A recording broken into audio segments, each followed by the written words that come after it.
It's recording. All right, now we share the screen.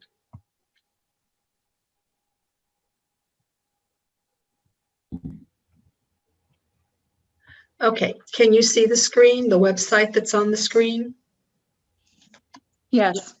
Okay, so what I want to show you is that we're in a new, gosh, season is like an overused word, but maybe we can call it a new era, a new cycle, we're in something we've never been in before.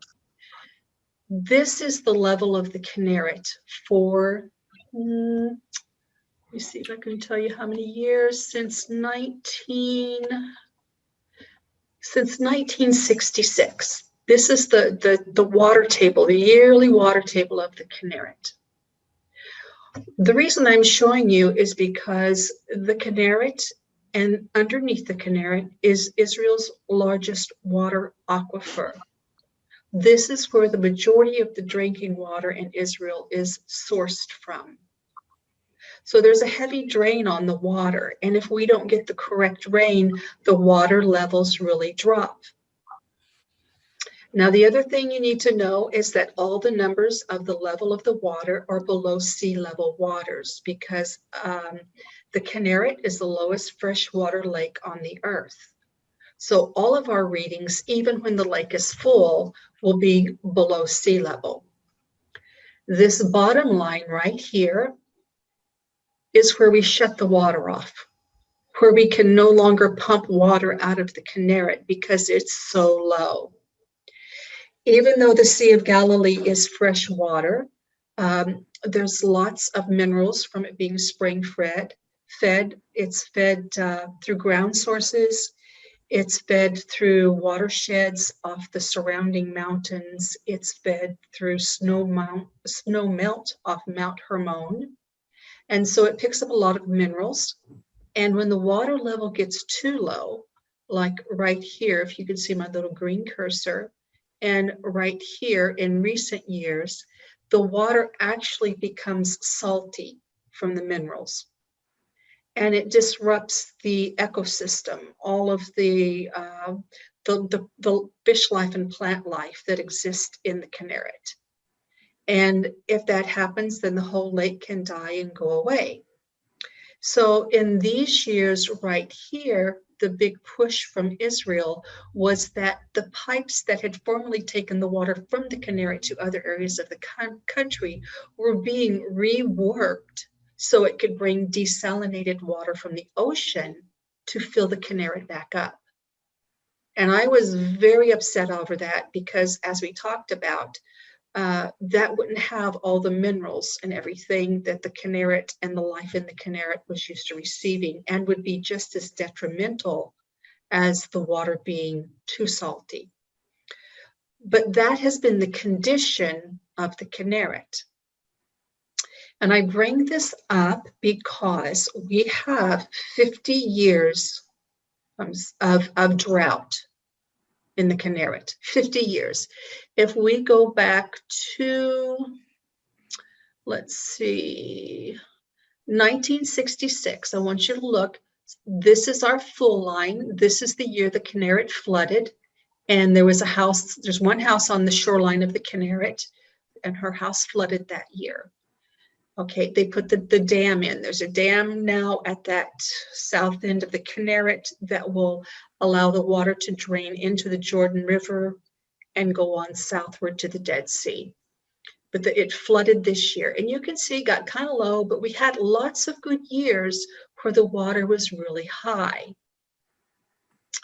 If we go back from here to the 70s, let's go to the 80s actually. Let's see, 2020, 2010, 2000, 2090, 80. Okay, so let's go back to 1980, right in this area.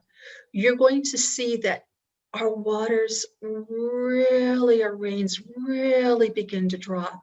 Well, guess what? All the barley records we have are from the years of the drought. Every barley record we have is from a time of severe water deficit over Israel. That's really important because we're in a new ball game. This is last year. The Kinneret's full. They were talking about having to open the floodgates. This year, our water is abundant again. Okay, it's falling differently, but it's still abundant. So when I tell you that we're in a new period, it's because we don't have barley records from a faithful person that's been coming to Israel and writing everything down past this area. We have nothing from here. Nobody has records. We don't know what the land does. We don't know what it's supposed to look like when there's plenty of rain. Okay? Nobody's an expert, not in plenty of rain. Okay. So I wanted you to understand why it's a very trepidatious game, not a game, a very trepidatious period that we're in, that we can't judge what we see by what we know, because what we know was determined in drought. Okay, let's get rid of that. Okay. Any questions on that so far? This is an open format. Unmute yourself, raise your hand, whatever you want to do. Yeah, go ahead. Dan? Yeah. Maybe I'm jumping ahead, but my experience is some of these crops ripen quicker during dry times rather than during wet times. They absolutely so wouldn't can. it be the opposite now? Well, we're going to get into that. It's really interesting the way that the rains are being dispersed from heaven this year. We have not had, okay, so I'm going to answer your question, but first I'm going to give you some terms, okay? Biblically speaking, there is no spring, there is no summer, there is no fall, there is no winter, the way that we understand it today. Okay, the way that we understand it today. When we say those terms, we think of a temperature condition. We think of winter as snow, it's cold, the trees have lost their leaves. We think of fall, the leaves are turning. We may think of spring with a lot of rains, okay? That's the way we think if we're from a seasonal area. Biblically speaking, everything from the word summer, that the King James translated into English as summer, has to do with harvest. Biblically speaking, everything that is winter has to do with the word horeth, which means to strip and denude the earth.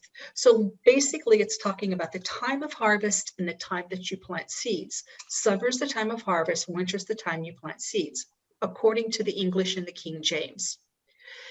Okay, so in modern Hebrew, they do use the word winter to mean the time of the cold rains. If it's raining here, generally speaking, it's cold. This year, it has been colder during the rains, but it has not been cold until last night.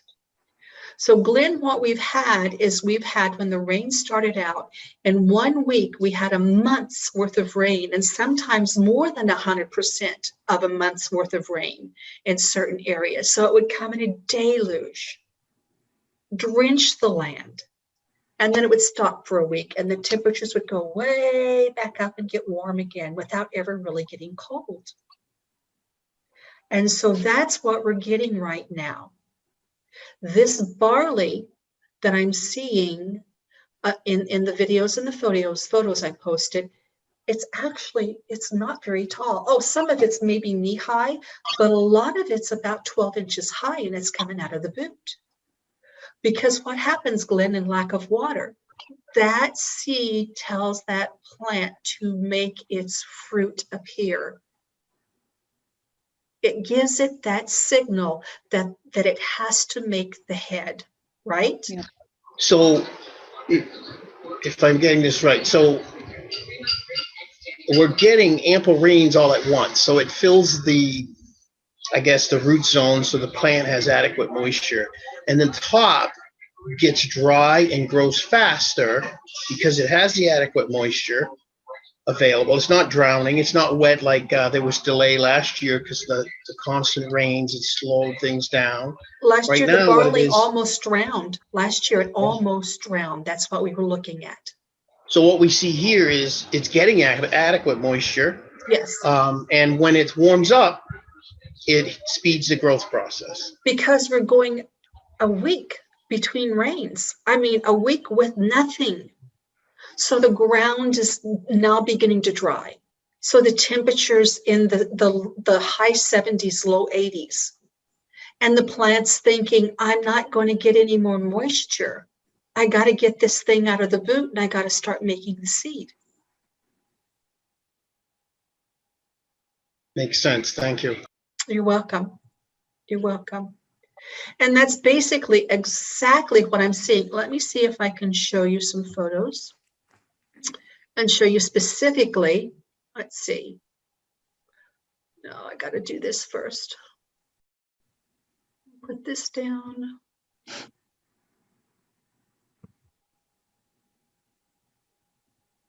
Hang on a second. I'm going to find that photo that perfectly reflects what we were just speaking about. Okay, here we go.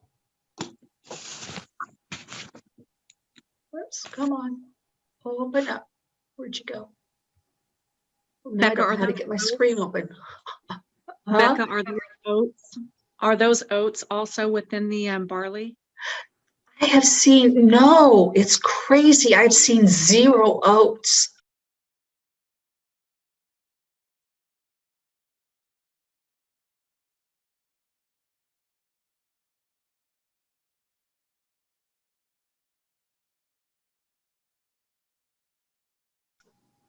Oh, wow. Okay, and I also want to talk a little bit about that. So I've got to figure out this crazy thing. Okay, we're just going to stretch it open. I don't know what's going on here. How do I get that big? What are those other leaves that we see in between the barley? Those are just wild lettuce and things like this. Now, why can't I get, oh, here it is. Sorry, guys. I don't know what's going on with this. Okay, now we can share. All right, here we go. Are you seeing this, the photo? Yes. All right. So I try to get you guys out of the way. The grass here, the barley grass, really is probably one of those locations. It was about 12 inches high. Now, one of the things that I have learned about the barley is when the awns or the hairs, see the awns and the hairs in this picture everywhere? Yeah. There's a little one here coming out. There's some that's the awns are out. Here's some that there was one on the bottom right, Becca, where it was in the boot really good and you could see it. I mean, it was all where the it way was in the swollen, boot. yeah. And that's why I took this picture, is because it had a great picture of what in the boot looks like. Yeah. Yeah, right here is a swollen boot. That's just getting ready to emerge right here. But I want you to see all of these awns that are just poking out of this. And this is only about 12 inches tall. That's all the taller this is. Okay. Here's one that's still in the boot. It looks pregnant. It's swollen right here. And if you look, the little awns are just beginning to poke up out. But look what happens as those awns come out. The barley can't droop over at this point. It's standing straight up. It's like it's at attention, for lack of a better word. So I'll stop. So being that the energy is now going into seed, yeah, rather than the body, it should end up being some really good harvests if this continues of good plump barley. Yeah, and maybe abundance of it as well. There was not much that had flowered yet, but I was beginning to see some flowering. Go ahead, Scott. You mentioned that you go with a week without a rain and it seems like a drought. What kind of soil do you have? I mean, if we have a week's worth of rain here in Austin, you got a lot of caliche and everything, and it's if you get a lot of rain, it's going to stay wet for quite a while. We've in this- got clay. We've got clay, but that's not what gives the signal. It's the absence of the rain coming down Oh, that sets the signal. we're not talking soil moisture then. No, not at all. All right. Not at all. It's heat and lack of rainfall.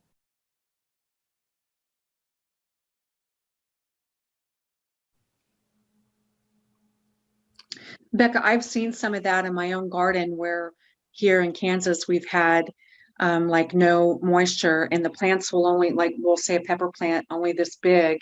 And I've got huge jalapenos on it, but it didn't grow It that didn't get very tall. tall. Yeah, That's right. That's right. yeah. So it's the same. I mean, it's just that sun and no rain, it's going to reach up towards the sun, but the plant's not going to grow that big. That's right.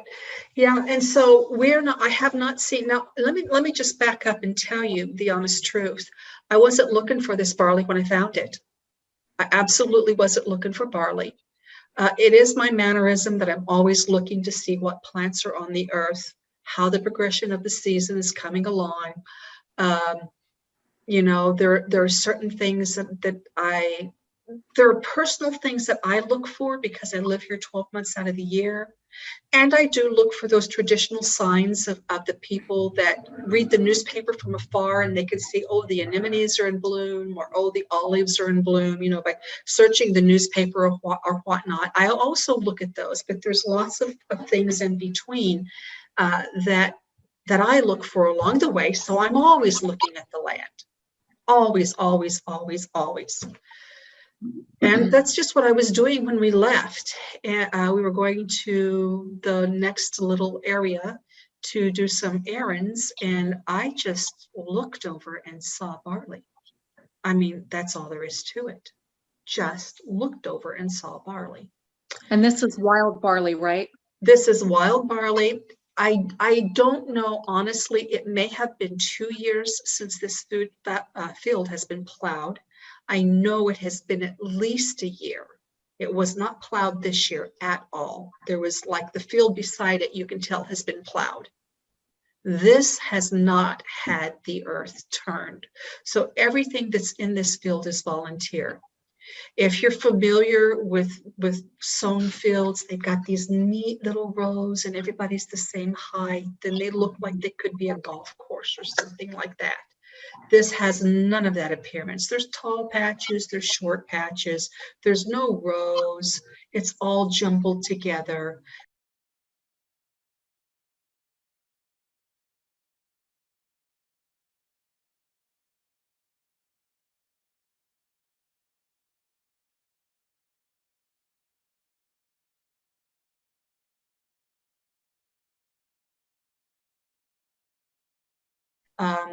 There was what was growing in there. There was some early lettuce, wild lettuce I'm talking about.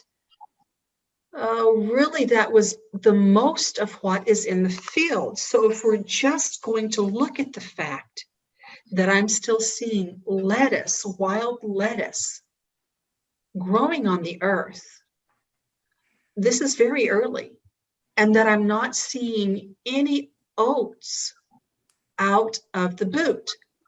Oats are usually the first thing that will come out of the boot because they have got the fastest or the shortest growth cycle. Then the next growth cycle is barley's the next in that phase, and wheat's the longest growth cycle. Go ahead, Glenn. Based on what you're seeing now, what are you seeing? How advanced is it in relation to the past? 2 weeks, 3 weeks, a month? What's typical? Obviously, we're different now. Okay, so you mean as far as the growth coming up out of the ground? How early are we? Normally expect this. A couple Well, weeks out. last year, I believe that the grains, the point where the little bitty stubby looking grass things come up out of the earth, And I'm not, you're not going to catch me using any of the terms the other people use because I don't have time to learn them, number one. Number two, I want to talk to you like a farmer, okay? Those like a person who grows food at her house. Person who grows food at her house will not know what to call those little stubby things that come up out of the earth when the barley. Not a scientist, a farmer. I am not. I am not. But those came up in December last year. This year they came up at the beginning of November.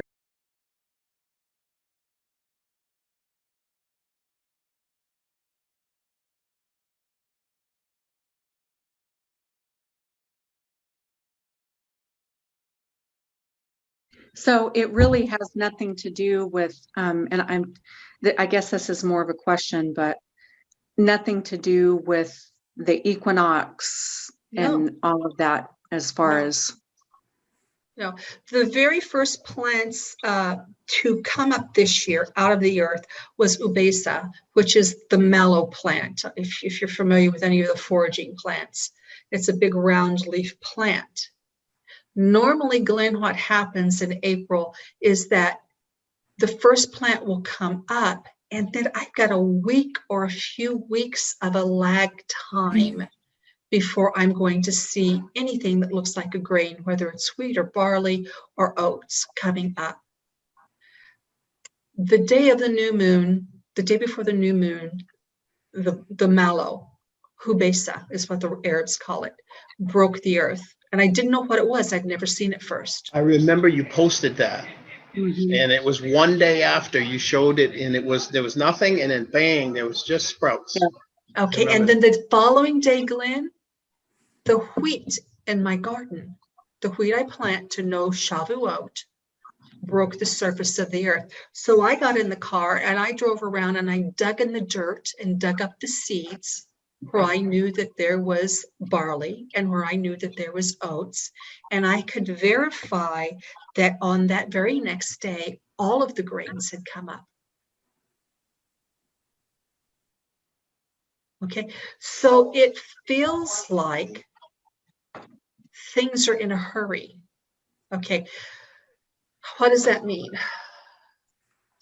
All these years, 6 years, all these years, 6 years, it's a short time and a big time for me, of living in Israel, you get a sense of how quickly the signs come at you. If the earth is in a hurry or if it's taking its time. And from the feeling of everything just going pa, pa, pa, pa, pa, pa, it feels like the earth is in a hurry. Okay. The other thing is the signs are breaking their molds. They're all out of order. We're not getting oats first. Okay. We're not getting, I didn't get mustard every year I've been here. The mustard is the first thing that comes up. This year it was something different. Okay. We got the crazy cranes that the other side of the family tree looks for in the migratory birds. We got them at the end of the 10th month. Mhm. I didn't see them last year until I was doing barley inspections in Gaza. So I'm telling you, the wasn't there water a is a lot of- deal breaker. Yeah, Nancy, go. I'm sorry, I Nancy. didn't mean to interrupt you. That's okay. Wasn't the poppies up as well by the time you were seeing the grasses? I just remember the flowers being so abundant last year. Usually the anemones, the red flowers, usually in these years of records we have, will be blooming 1 month before the barley zabib. Now, the bodies of the anemones are above the earth and they're big. They're probably 5 to 6 petals now, so they're tall. None of them are blooming, but they're above the earth. You can recognize them as an anemone, a kalanite, the bridal flower. You could recognize what they are easily, but none of them are blooming, but they're there.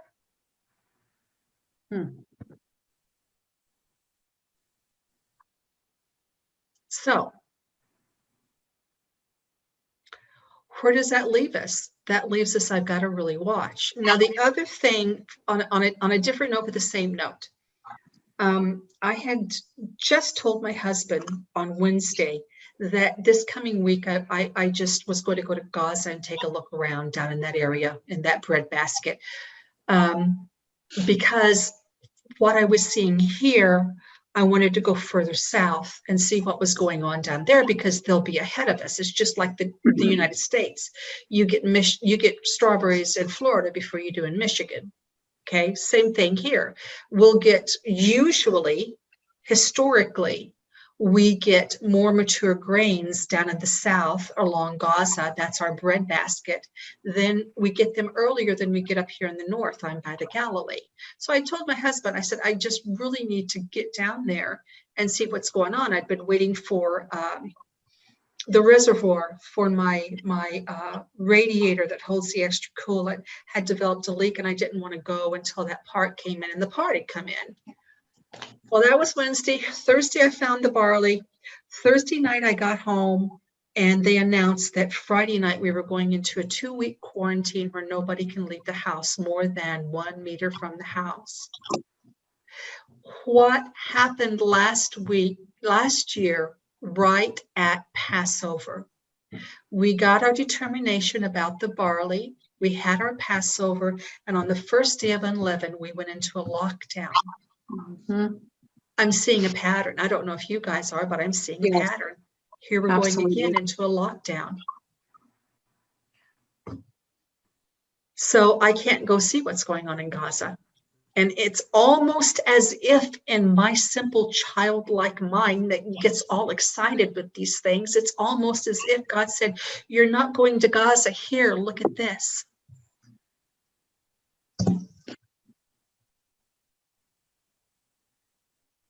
So that's where I'm at. I'm watching. I mean, I can't tell you more than I've told you. I can answer more questions, but that's really all I know about the barley is there's no oats out of the head, and there's definitely no wheat out of the head, out of the boot. I'm sorry, there's no oats out of the boot. There's no wheat out of the boot. We've got really tall mustard. The mustard here beside my house is probably about thigh high. The obesa or the mallow is knee high. It's really tall, but the other things that you would want to see, I don't see any indication that the almond trees are close to blooming. And that's one of the markers that the other side of the family tree uses is the almonds need to bloom a month ahead. Go ahead, Glenn. I don't know if this might help you, and I know you're trying to keep connected with God and what you see. But I'm a farmer too here in New Hampshire in USA, and I have been privy to using a growing degree counter. Are you familiar with that? What? It's called a growing degree counter. It's What is actually it's an apparatus that counts so many hours over 50 degrees. It's set up in the actual apparatus, and temperature is very important because every plant has its requirements of growing degree hours to reach certain points in its life cycle. Mm-hmm. So I found that to be helpful. I mean, I can't afford the apparatus. The state was kind enough to let me use it for a few years, and I found it helpful to determine those different times for different plants, also insects, disease outbreaks. They're all based on growing degree hours accumulated. So, I mean, I'm guessing. I don't know what barley is for growing degree hours at the food stage, for instance. Mm-hmm. But if you can have this little device that will tell you that every day, it'll tell you what's accumulating, and then you can start looking for these specific things in nature and determining how many hours have accumulated, and then you should expect these events to develop when they reach those parameters. Yeah. And okay. I found that to be helpful. I don't know if that's something you might want to consider. I'm sure I can't afford one. I'm very well, sure. I know I couldn't either. That's why. But yeah. Especially maybe since we don't have something- tourism now. We had a rental apartment we were using for international tourism into Israel, but with a quarantine, we've not had income in almost a year. So yeah, We have enough, but we have enough. Take a look into it and just see. And if it is something, I mean, I'm sure we can find enough donations to make it work. I really do. A If it growing can to, be helpful. Yeah, will you growing send degree me, counter. you drop that little phrase sure. in my Facebook chat because I won't remember. I'll remember Yeah, no growing degree, but I'll get it all messed up. It'll be out of order or something. You can Google that too. It is fairly common knowledge out there, but I'm not sure about Israel. I know around here in New Hampshire, they have a whole list of growing degree counting for harvesting, for bloom time, and so on for each crop. Huh. So something to think about. Maybe it'll be helpful to just get a guide, just to see, so you can be ahead of it instead of, oh, there it is all of a sudden, and maybe you missed it. Mhm. You know what I'm saying? Yeah, no, I know what you're saying. Yeah. Okay, thanks.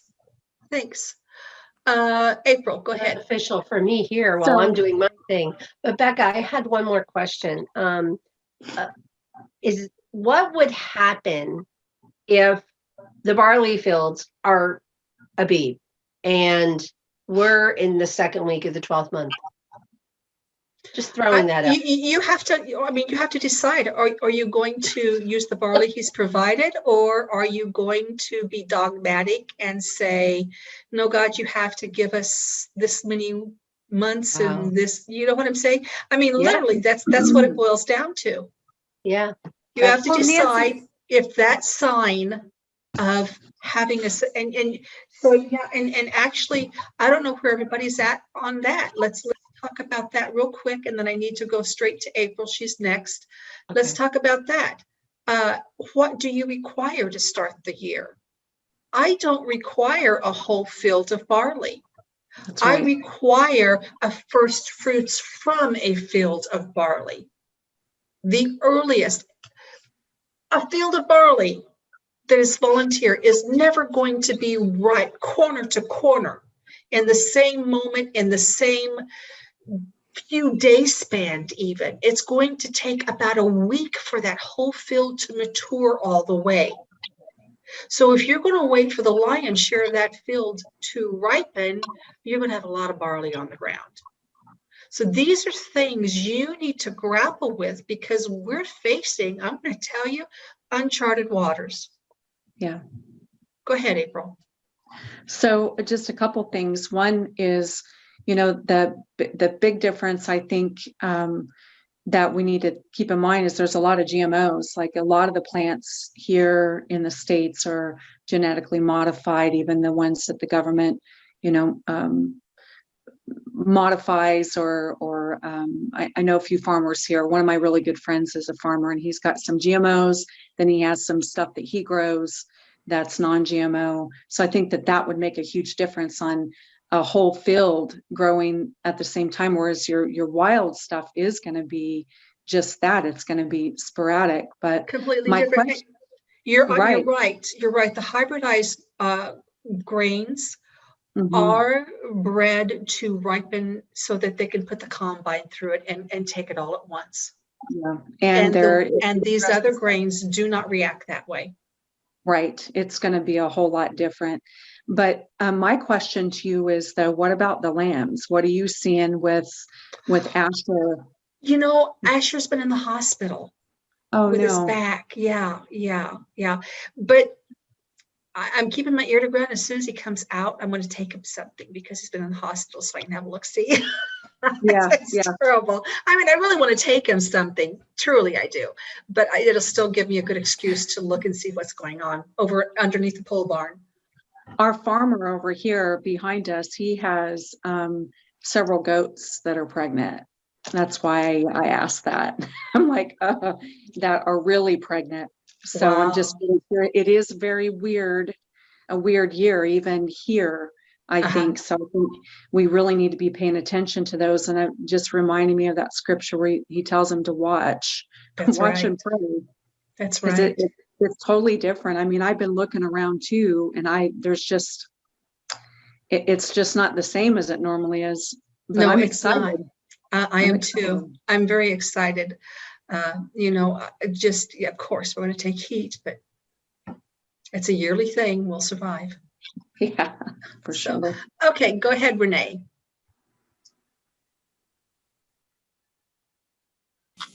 Okay, sorry, I had to unmute myself. So I guess my question would be, what are the requirements biblically, scripturally, to start the feast, to start the beginning of the year, the new month, and the Okay. beginning?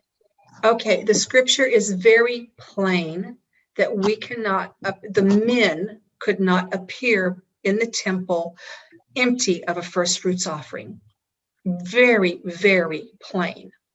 Okay, so you needed one first fruits from one region to start the year. Okay, that's what you've got to have. Without a first fruits offering, in this case, the very first fruit that's offered is barley. Of course, for the week of unleavened, you need to have that wave sheaf offering. Okay. Go ahead. Somebody. And then once you have that wave offering, you cite the new moon, or if the new moon had already been cited. I think that's the part that I'm confused on. Okay. Because this is another one of those subjects that the body is all over the place on. Okay. Right. Okay. So I'm going to tell you what I look for. I look for Messiah. I believe that he had to do everything first so we could become whatever we're going to become. Period. If he didn't complete his work, we can't be anything. Okay. I do believe that all of the offerings that were given in the temple represented an aspect of his work he came to complete. Okay, because that was done away. The book of Hebrews says those things have been the gifts that we took and the work of the priests of offering the gifts that we took, that has been, it's Shabbat, it's ceased.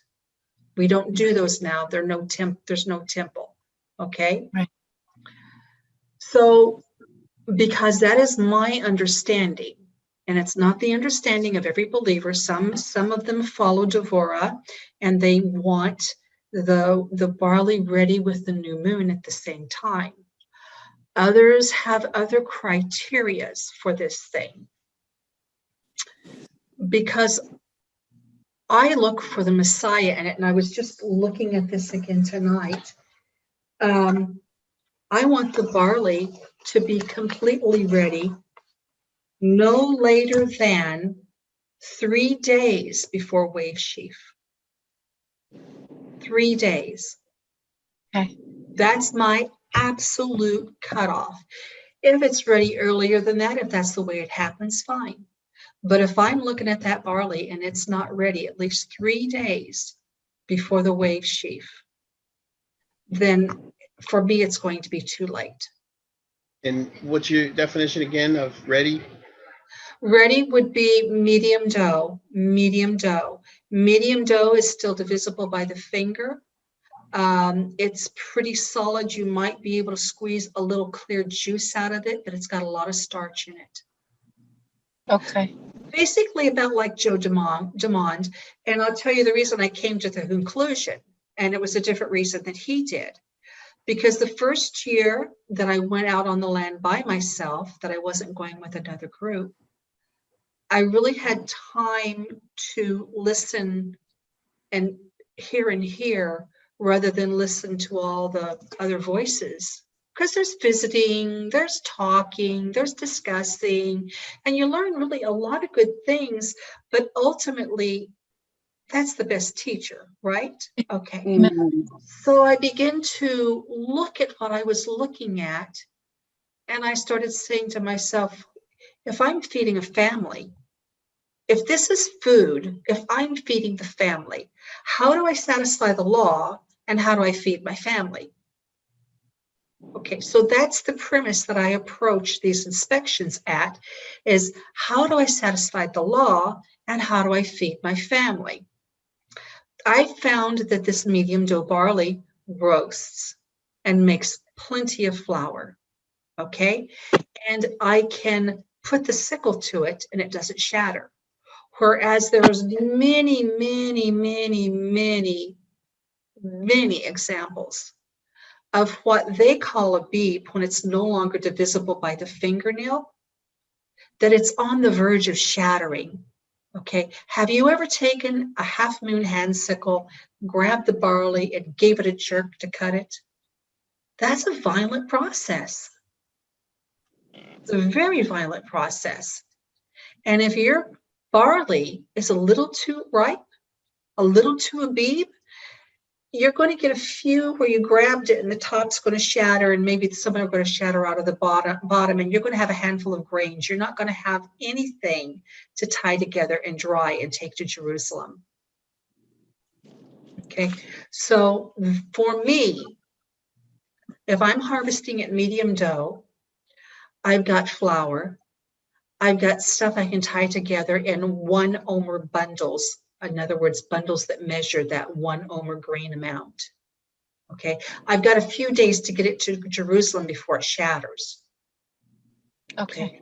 So that's what I'm looking at. These are the things I'm looking at when I go out into the field. Okay. So then I guess my other question would be, and I'm still learning, and I followed all of what you said last year was so relevant to me, and so the Holy Spirit just drew me there. He just opened the door, participate in an early spirit, and I knew that.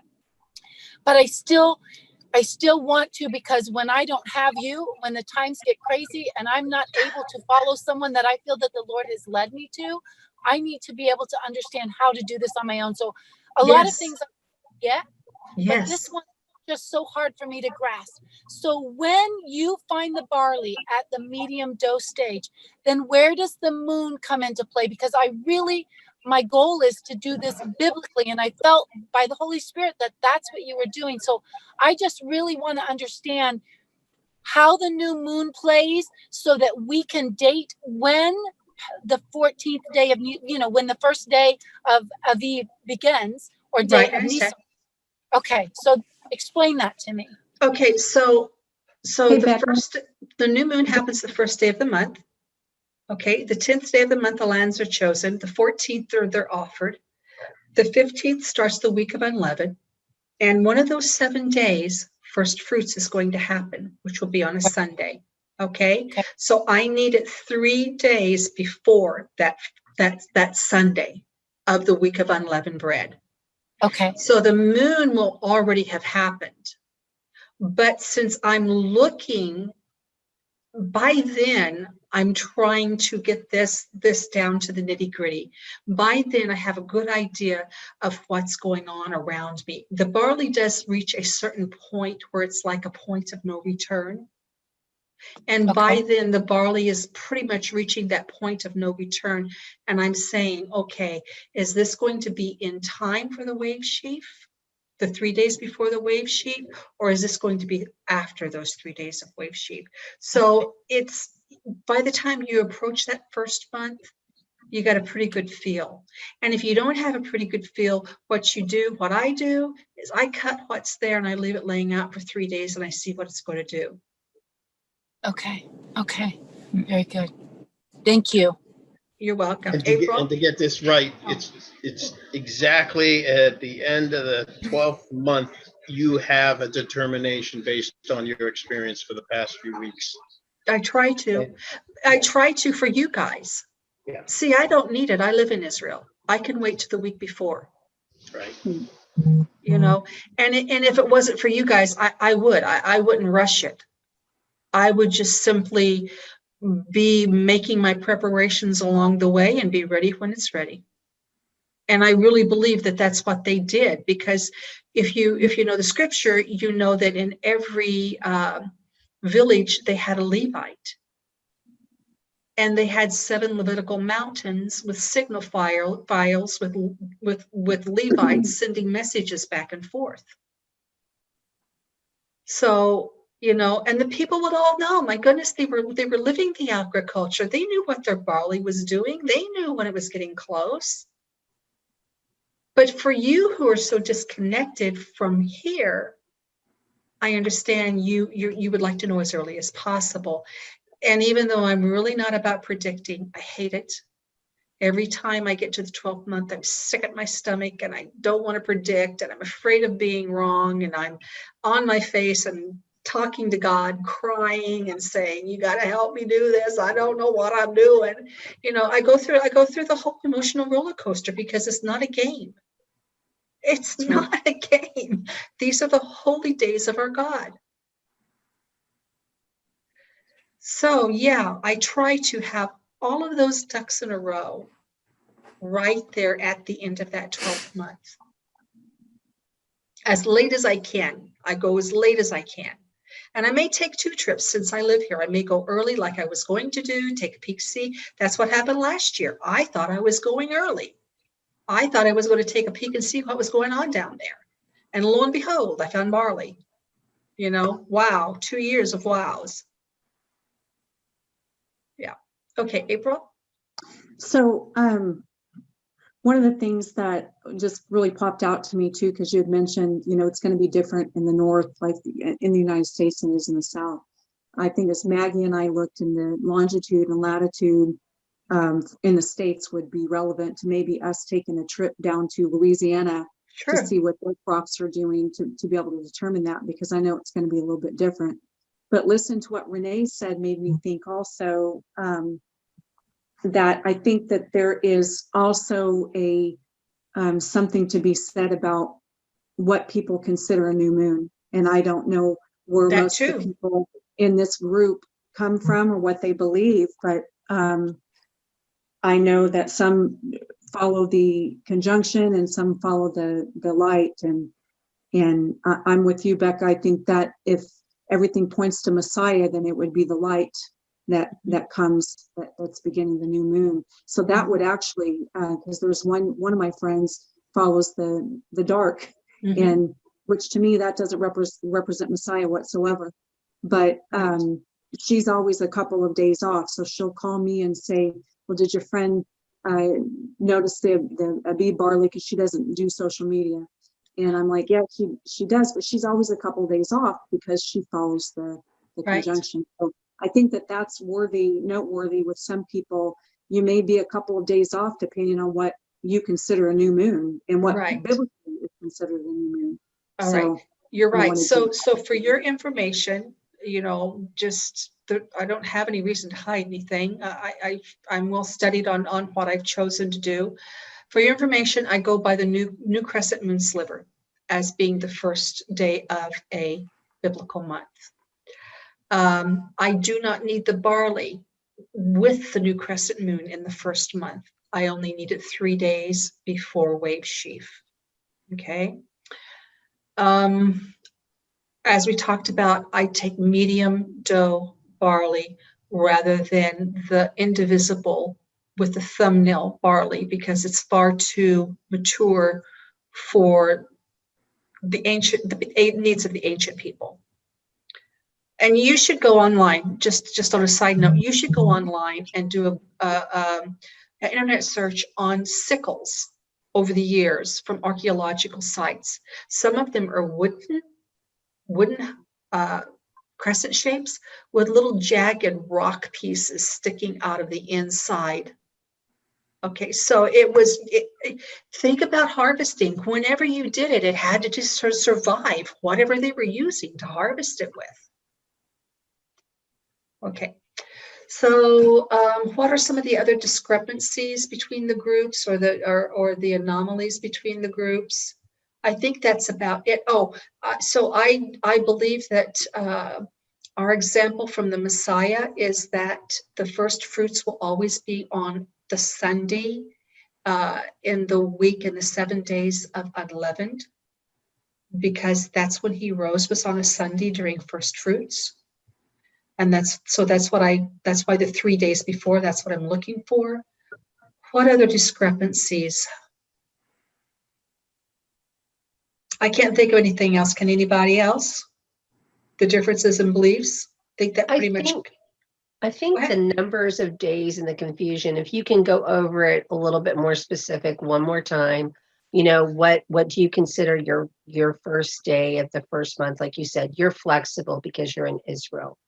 And so it's not necessarily the new moon because you don't know whether you're really going to add that 13th month or not.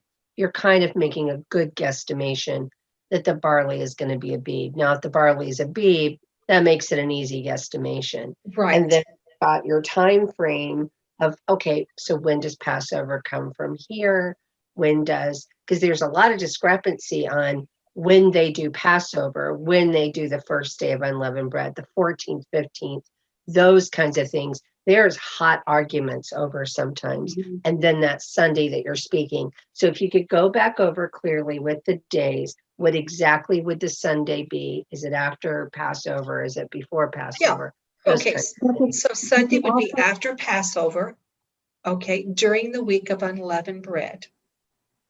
Okay, so I guess what you're asking me to say is, for me, for my beliefs, the beginning of the 14th night is the Passover, and then follows 7 days of unleavened.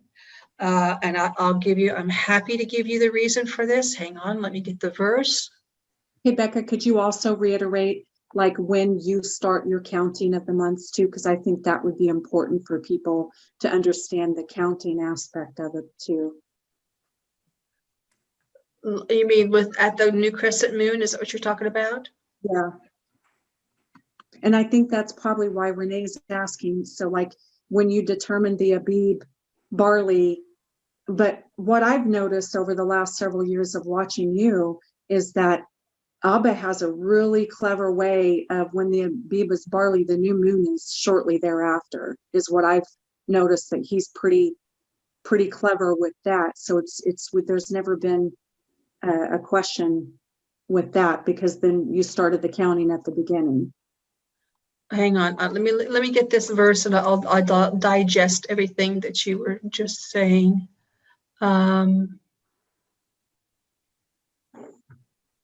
Anybody know the verse? I'm not seeing it right off my hand, and I don't have that study book at my fingertips. Anybody got their notes close by where I gave the scripture on the long shadows of Erev? Oh, I might. Hold on. I don't have that book right here. It's not at my. So there is a verse in the Bible that tells us that Erev is not at sunset. It happens before sunset. Okay. All of Israel says the day begins at sunset, but there's actually a scripture that says it begins before sunset. And when April looks for it. I have several. I don't know which one is it, but I have Genesis 24:63. On the long shadows, remember the long shadows of evening? Is it Jeremiah 6:4? Let me try that one.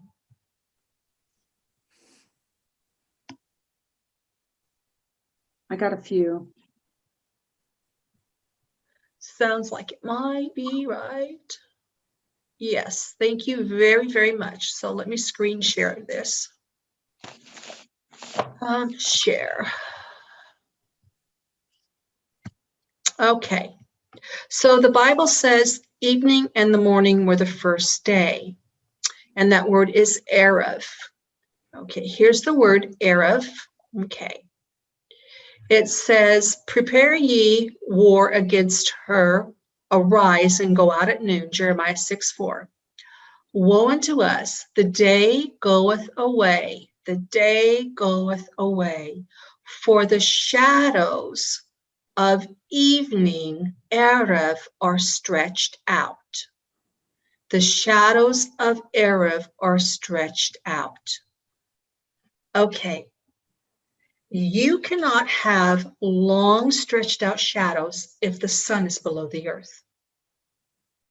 It takes the sun to be above the earth and close to the horizon for those shadows to stretch out long. And in the Hebrew language, Erev means the mixing of light and dark.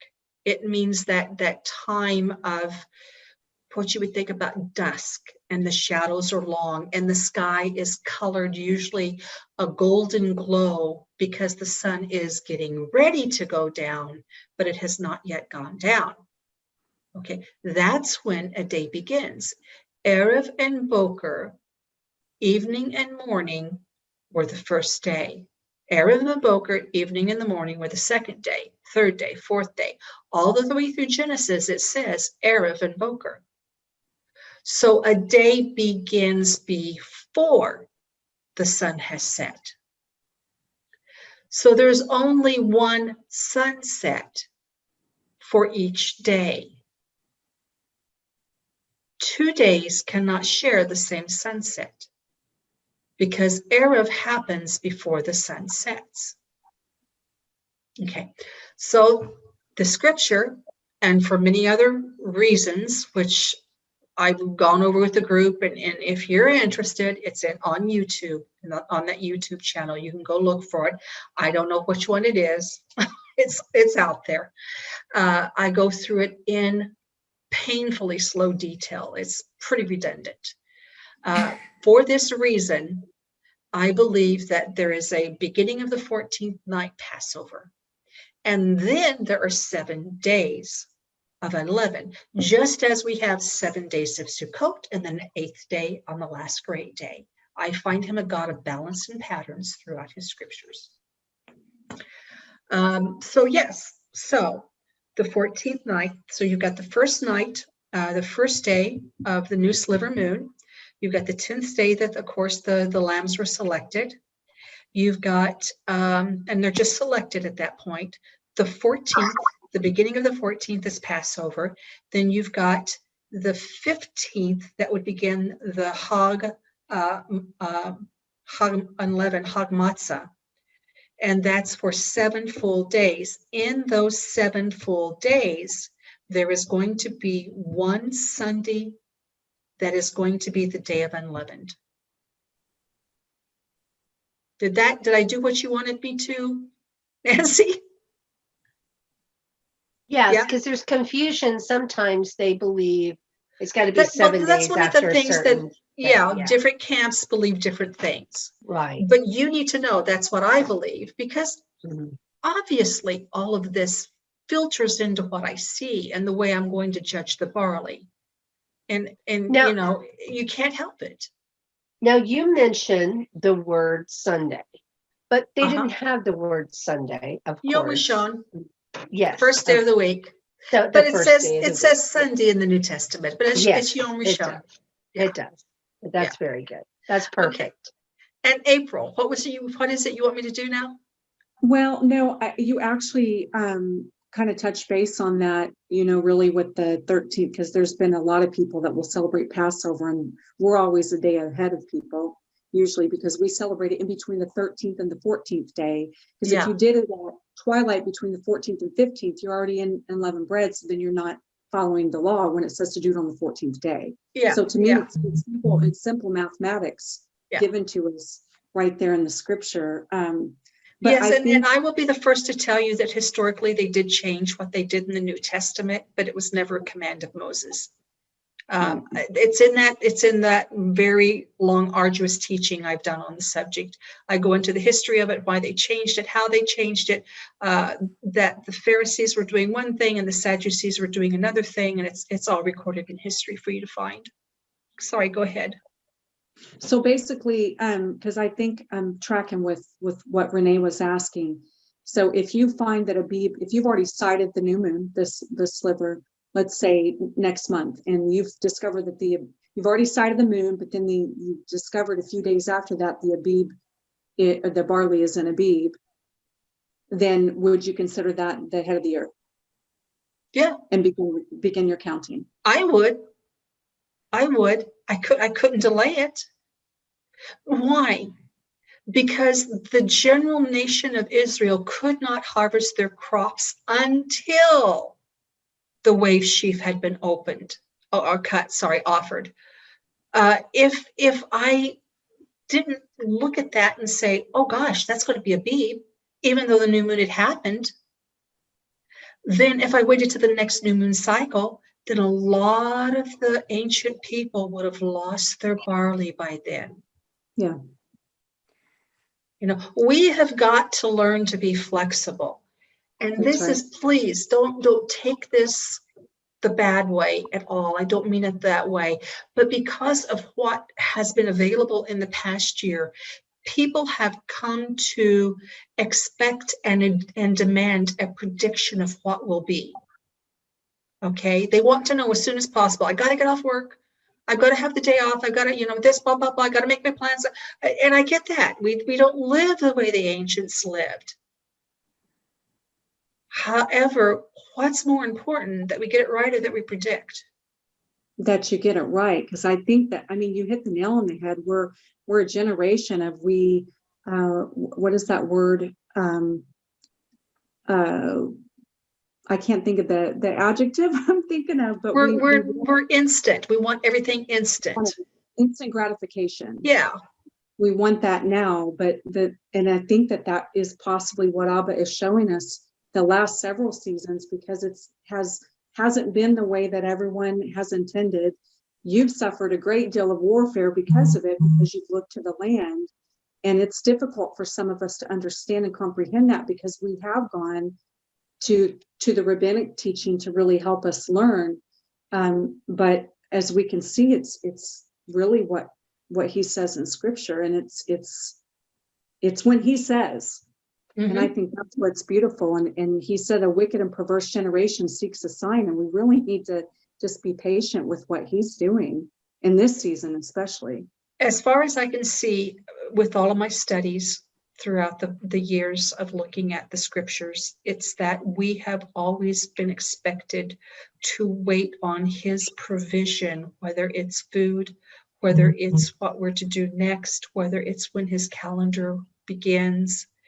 His whole thrust is total dependency. That's his whole thrust. That's good. Debbie, did you have a question? I think I saw your hand up. Did we get it?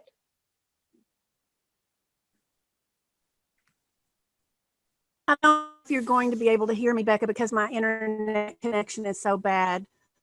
But I had a question about when the Omer count starts, and I think you answered it. You have the first day of unleavened bread, and then you have first fruits, and then after that 7 days, the first Sunday would be the first count, right? Yeah, that would be the first count. 7 Sabbaths, and then the 50th day, Oh, which will be a Sunday. It'll always be a Sunday, or a Yom Rishon. Excuse me, Nancy, Yom Rishon. It'll always be a Yom Rishon.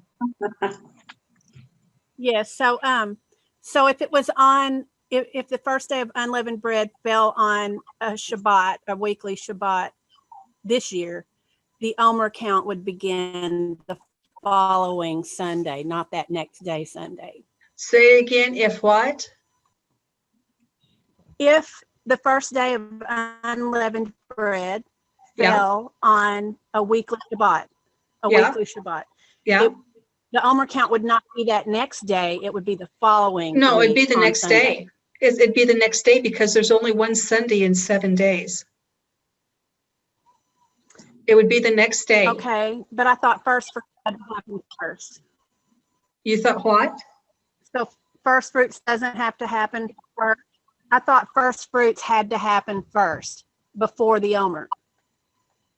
First fruits is the Omer. The wave sheaf is the offering of the barley Omer. Hello, I knew that. Why did I not get that? Okay. Okay. I'm sorry. That's okay. You answered my question. Huh? The count begins the day after, correct? Yeah, After the you count present begins if the first day of unleavened is on a Shabbat, then the count would begin on Sunday the next day. Yeah. Okay. Okay. That answers it. Okay, So I Renee. have a question. Okay, let's get Renee. She's got her hand up. She's been waiting patiently, and then I'll get you. Okay, Julie? It's good. Okay. It's good. I just, you answered my question, so you're good. Okay, you. great. You're welcome. Okay, Julie?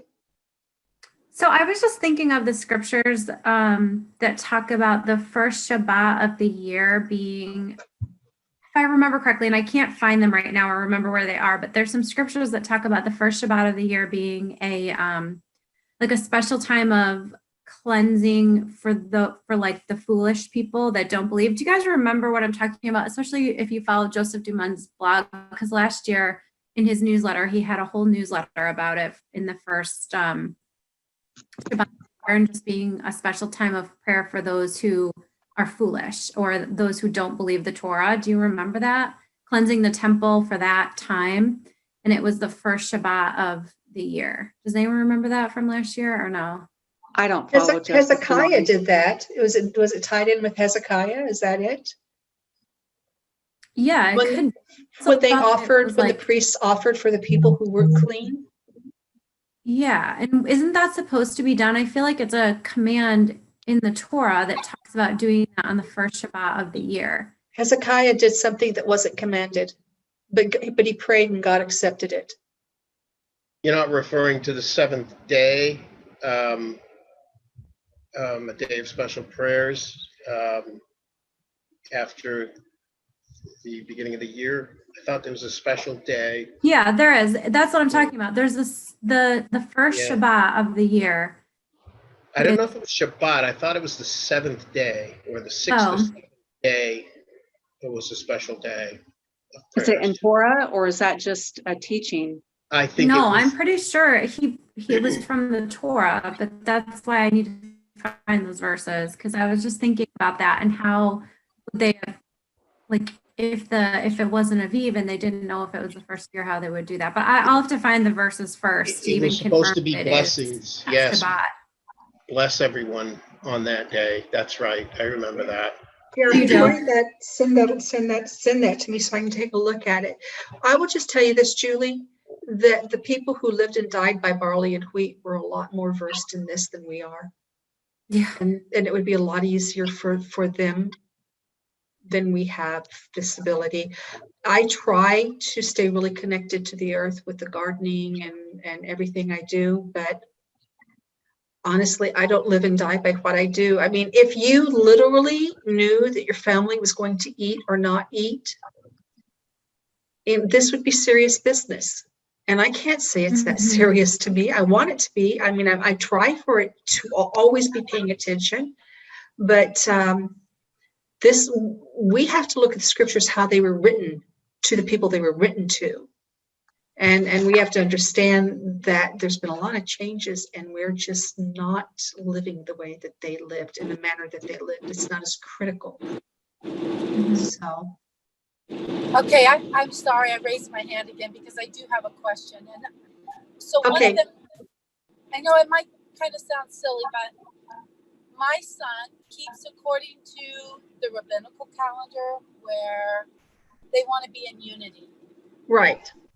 I want to know what you would say to that, because for me, if we're doing it in unity, but it's not based on what Messiah called us to do or what Yahuwah said, then it's pointless. So I don't know how to answer him in that when he says we want to be in unity.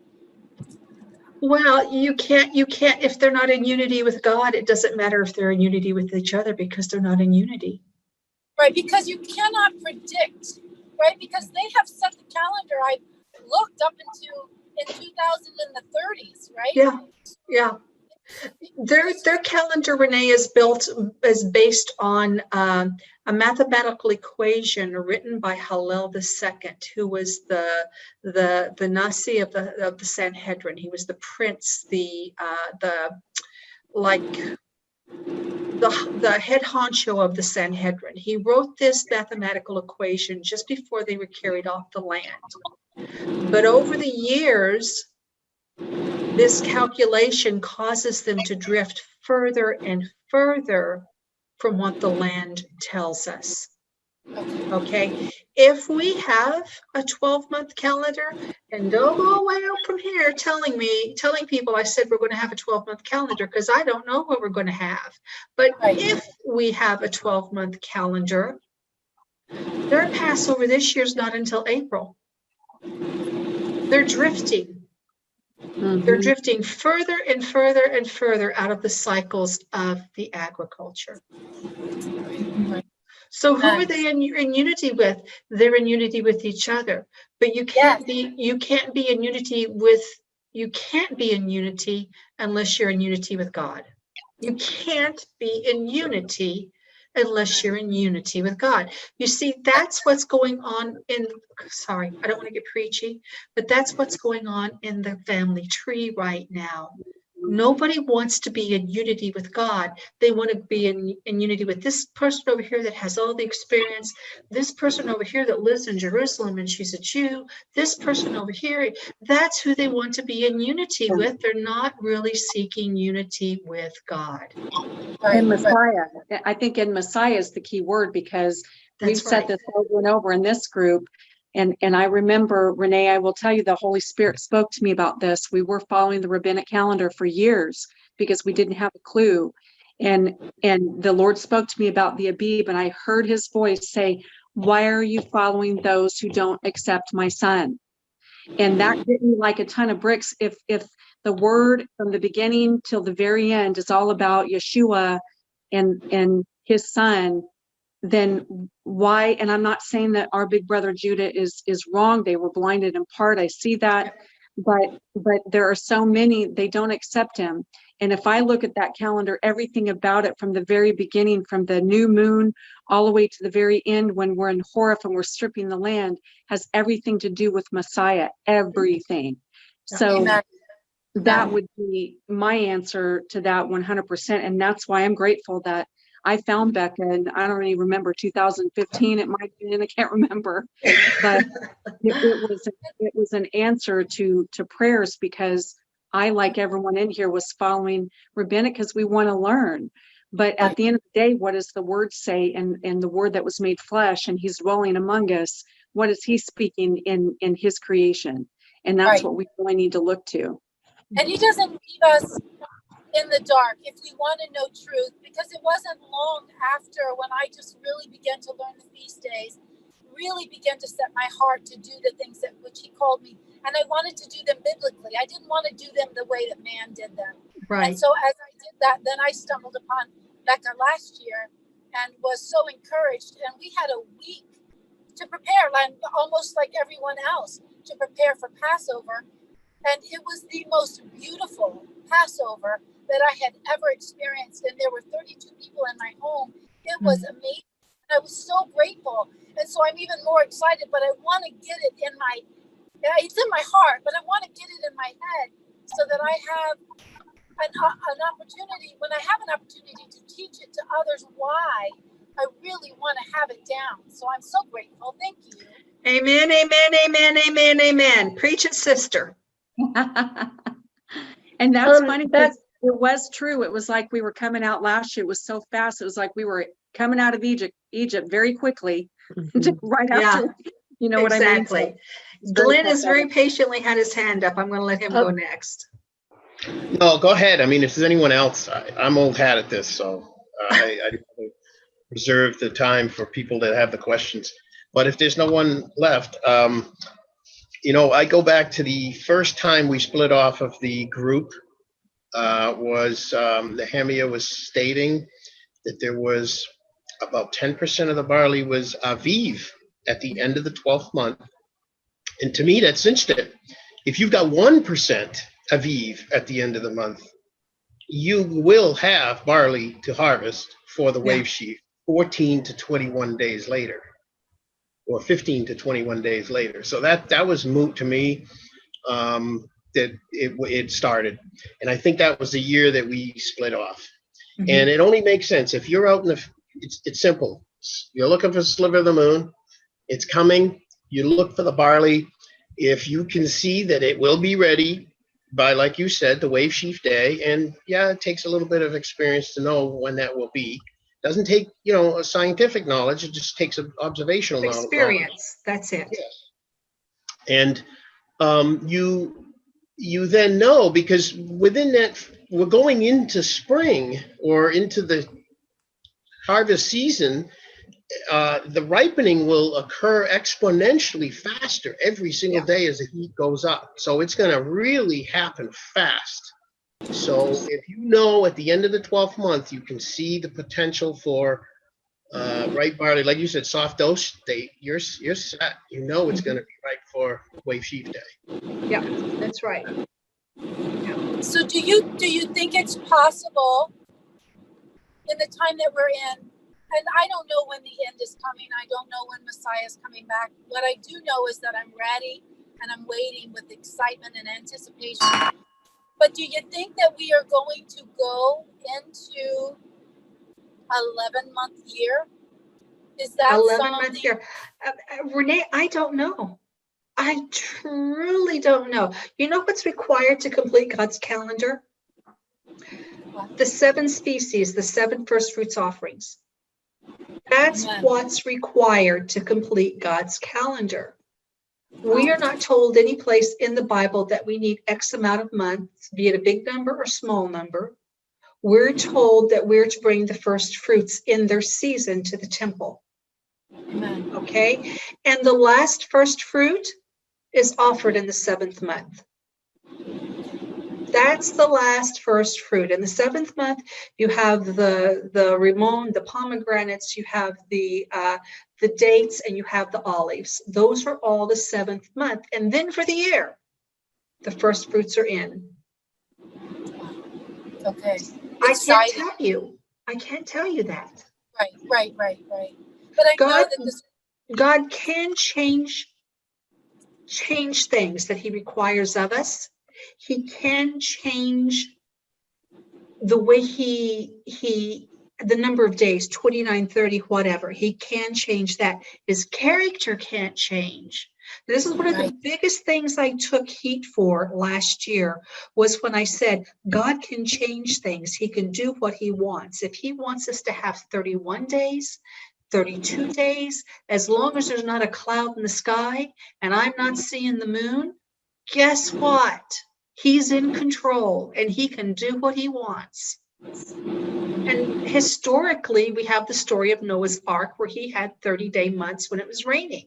Historically, we know what he's done. But we also know he switches things up from time to time for his purposes. Amen. Thank you. You're welcome. Becca, I think you should also go over with us, since we're talking about Passover and everything, if you can cover what you covered before about the wheat versus the barley. Like last year was the first year that I fried, I put in a pan and made the barley each night to take for that 7 days of unleavened bread. Oh, and you I mean that we're eating unleavened barley and not unleavened wheat? Right. And that we don't have to throw out all of our pastas and all this stuff that we do every year. And we waste a lot of things that way too. And we get caught up in all this physical stuff. And we miss really hearing from the Spirit that way. Mm-hmm. Mm-hmm. Okay. So basically what she's saying is that the scripture says that before we cannot eat the new crop, regardless of whether it's wheat, barley, grapes, figs, pomegranates, olives, or dates. We cannot eat of the new crop until a first fruits offering has been presented. Basically, that's what she's saying. Okay.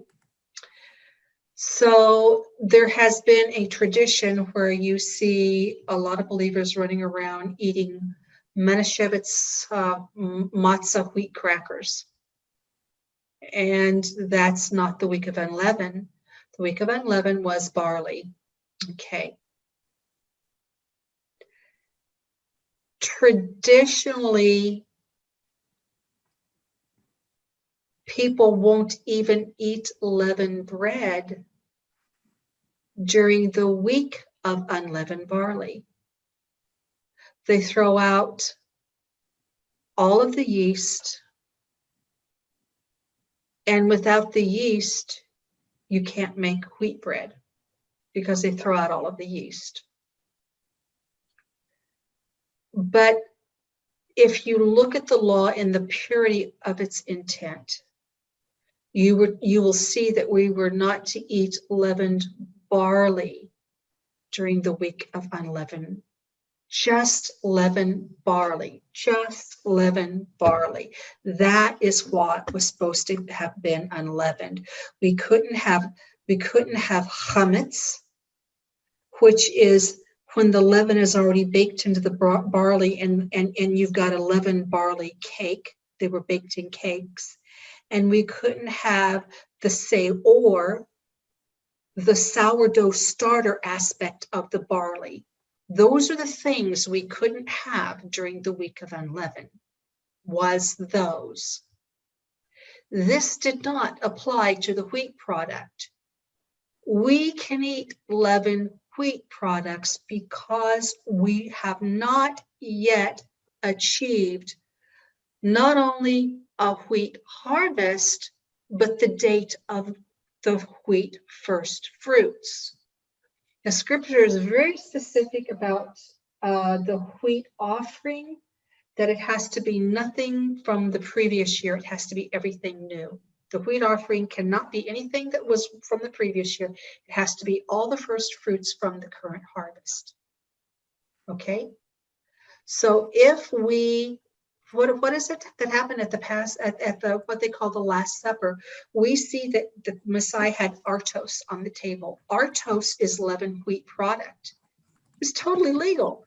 The wheat wasn't even out of the boot during Passover. The wheat was, the grains were still down inside the shaft. They don't come out at Passover. He was eating leavened artos wheat bread from the harvest of the previous year, and it's legal. But that wasn't unleavened. That didn't start Passover, unleavened bread, the first day. What? So the Last Supper was a day before the first day of unleavened. It was the evening before. It was the 14th, the evening of the Yes. 14th, the beginning of the 14th. Which was legal to eat leaven until unleavened. See, yeah, I know, and this is one of those things that Nancy, divide the body, and I hesitated to do this. I believe the 14th night, the Last Supper, was a true Passover because the calendar was changed historically. Mm-hmm.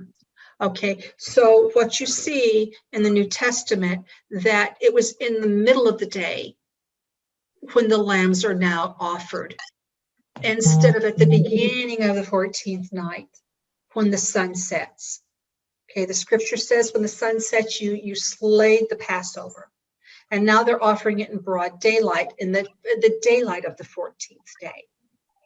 Okay, and they would then take, and they had 3 courses of priests that had to kill all these lambs for the Pharisees and their group. And they had 3 courses of priests. One would come in and they would do all the lambs. They would leave. Another course of priests would come in and they would do all the lambs. They would leave. The 3rd course would come in. And by the time that they had done this daylight sacrifice with these 3 courses, you end up between the 14th and the 15th day. And so the Pharisees were merging Passover into the first day of unleavened bread and making it a 7-day affair, while the Sadducees, who were actually in the temple, were still doing a beginning of the 14th night at sunset Passover in their homes because they were resident to Jerusalem. So they were doing them in their homes, while the rest of Jerusalem, if they were doing it correctly, would have been doing it in the extra rooms. So this is so detailed. So there were all of these extra rooms that for the go-up feasts for the men when they would come up to have these places to stay. They were like inns, like when Yeshua, there was no place in the inn. This is one of those places that was built so that when the go-up feast happened, there was room in the city for the people to dwell. Okay, so if all of Jerusalem had been doing the Passover correctly, it would have been at the beginning of the 14th night, and they would have been putting the blood over the doors of those inns. Okay, so my understanding, according to history and according to when a day So begins. the 14th into the 15th, or the 14th to the 13th going into the 14th? For 13th Passover, going yeah. into the 14th, if you want to look at it that way, the 13th going Yeah. into the 14th. That's the Last Supper that I'm aware of. At least that's how I celebrate it. Yeah, I know, but my understanding, because of Erev having shadows, being before the sun sets, would by necessity, by the way God ordained a day, happen at the beginning of the 14th, between the 13th and the 14th. For the Last Supper. When they have for it, right? Passover being the Last Supper. Yeah. Okay. Absolutely. That's specifically what I'm saying. If you can show me a scripture in the Bible that doesn't say these long shadows is the time of our Erev when a new day begins. If you can show me that the sun is not what makes these long shadows, therefore it has to be above the earth, then we can move Passover between the 14th and the 15th. But if that's not the case, then we have to put Passover at the beginning of the 14th when the sun goes down between the 13th and the 14th. See, Erev began the day, but the command is specifically that at sunset they were to slay the lambs. Let me Okay. clarify something. 'Cause Sure. there's confusion, and I think everybody's run into this. Some people call Passover the day before unleavened bread. Some people call the first day of unleavened bread at twilight, at the 14th to 15th. They call it Passover and the first day of unleavened bread. So there's this confusion, that it's hard to clarify because we're using these terms interchangeably. So I just want to be sure what your terms are so we can be on the same page. My term is that between the 13th and the 14th, as the sky turns red, as the sun is approaching the horizon, as the long shadows stretch out across the earth, when a tree that's 5 foot looks 15 feet long in its shadow, my term is that's when a day begins. That's Erev. That's what my Bible says. Okay? So On you the- would be eating the lamb that night. It's been the 13th all day long. Then your Erev comes, and that is when the lamb would be slayed, and that's when the lamb would be cooked. And then That's right. consumed that night. That's right. before Then daylight. as the sun went down, so You would eat you're it. basically at the beginning of that 14th biblical day, according to the reckoning of time. As the Right. sun went down, those lambs were slain. I mean, that's basically what scripture says. And I think that people forget that. I mean, it's pretty clear. The 14th day can't be the 15th day. So Well, if but he what the says it's problem the is we've got so many traditions of men. right. You've got And we the have Last this- Supper. And we have the historical account of the tradition in the New Right. Testament. Mhm. And it's You've very got the- confusing. Oh, yeah. Right. You've Go got the ahead. Last Supper. Okay. And then you've got the night to be much observed. 2 different nights. That's how I see them. The night to be much observed It's the is 14th night. Passover slaughter, the eating of the Passover slaughter. Yeah. The eating of it, not the killing of it, but the eating of it. Well, they roasted it killing was happens midnight when they had the before that. Passover. When they ate the Yeah. meal in Egypt, it was at midnight. Yeah. And then there's another place in Exodus say that when you go to the place where God has put his name, that you're to keep the watch until the sun comes up, and then you turn into your tents. So it was always a watch night, and that's the 14th night, and that's the my understanding of the Passover. Go ahead, Nancy. So would you say, because I believe it says, I might be wrong. I believe it says that at sunrise is when they departed from Egypt. So would you say then, as far as timing, because the sun sets every day at a different time? No, it says that, I was just looking at that today. It says that they went out of Egypt by night. I thought they went out Actually. in twilight. No, hang on. I just was doing it. Deuteronomy 16:1, Passover out of Egypt by night. Let me get up here. Deuteronomy 16 is where it says they go out of Egypt by night. Okay. But as far as twilight is concerned, because I've always had that understanding too. I don't remember where I get the word from, but it was always twilight. So how do you, obviously you can't use a certain time. So from my understanding, it would be from when the sun actually hits the horizon, and then you have those. It How do doesn't, you- it happens before it hits the horizon. And let's look. Okay. So how would you determine then when actually it was twilight? You're supposed to watch. Just like we talked about, everything that he does is for watching, is for keeping us on our toes. Let me go here. And I need to share my screen. Clearly, we're not supposed to be spending all the time like we spend now inside our homes. Back No, then, we it was weren't supposed to. so We different. were created to live outside, attached to the earth. We were farmers and shepherds. Okay, let's look at this word. Hang on. Okay, here's the word right here. Evening, Erev. All right here. Now, I want to take you. Oh, I'm going to have to get up and go get my books.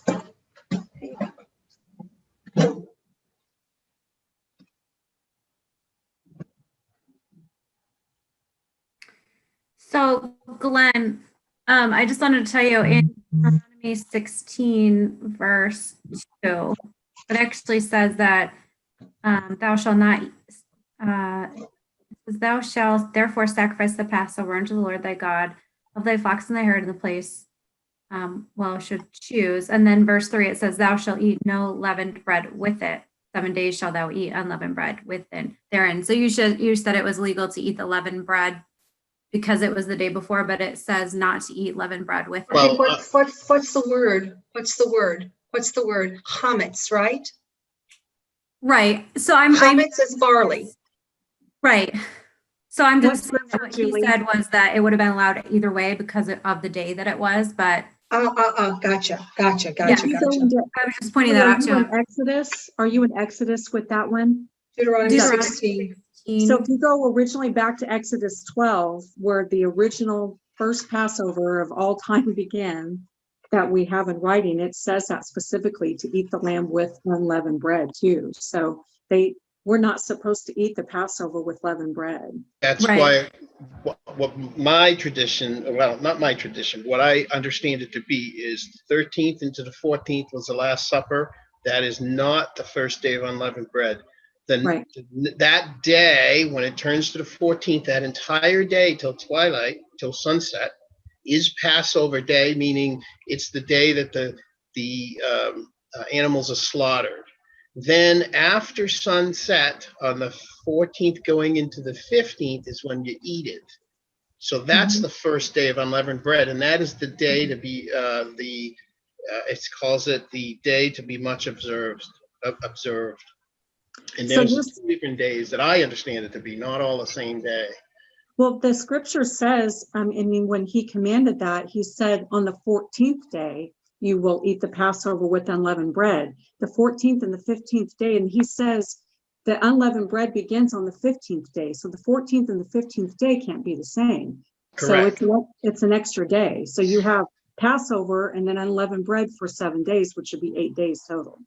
Now, the other So thing if that we can needs look to be- at what a day begins, it's going to clear up a lot of things. This is called an etymological dictionary of biblical Hebrew. I love this Hebrew Chaldee lexicon. Okay, I love it too. I love it when I'm looking at specific words. But when I want to know about the family of words, does everybody know that Hebrew has roots or families? That it's a 1 or 2 consonant system that many other words that are related to are built from. This Ein Resh Vet, the root of many words, is literally where it spells the word Erev. It's a root and it spells the word Erev. A root means it doesn't spell anything. It just means it's these consonants. But it not only is it a root, it's a word for Erev.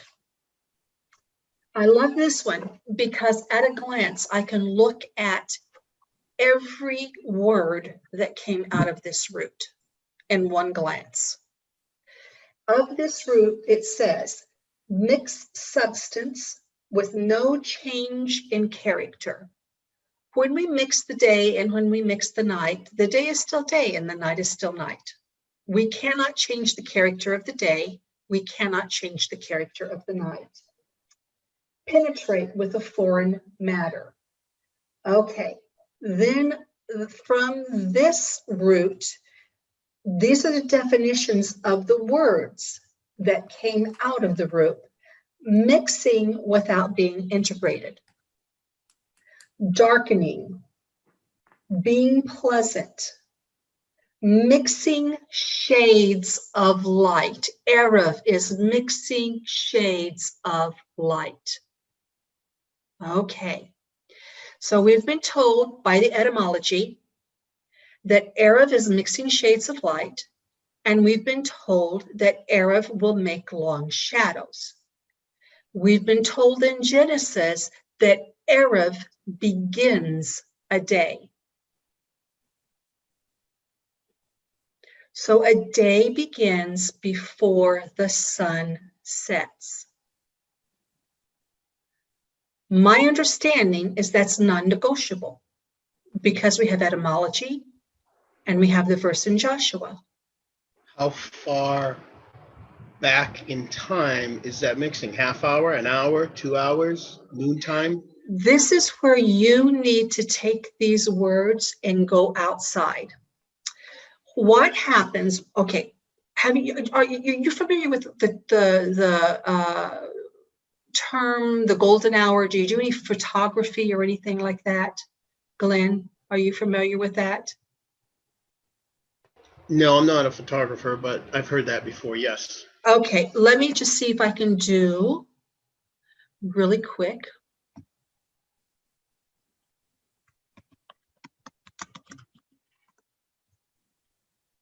All right, let me pull up a shade right here. This will just be a good one because it's going to do two things for us. So let me share this. Okay, this little picture right here. See if I can get it any bigger. Right here, I can. We've got a lot of things going on that tells us it's Erev. The sun is no longer bright blue like the middle of the day, but the sun has not set. The sky is no longer bright blue.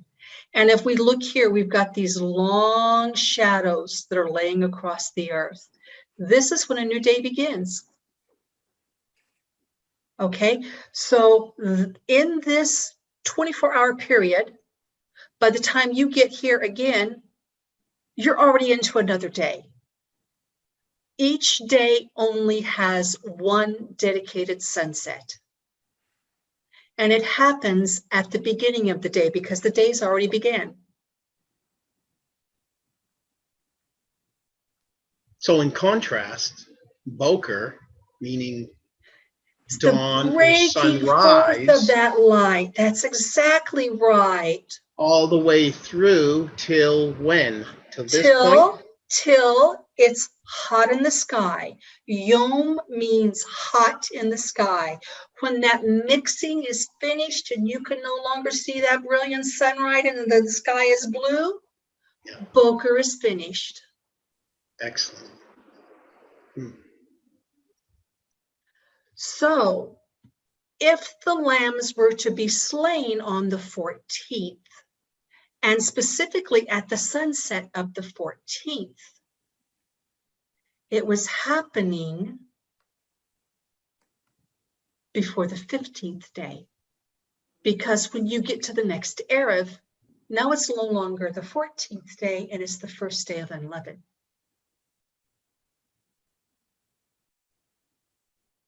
Did that resonate with everybody? Could everybody see that?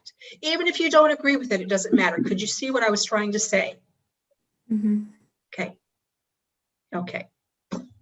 So that's my understanding of why the Lord's Supper was a Passover, because they were slaying the lambs at the wrong time of the day. They had changed that historically.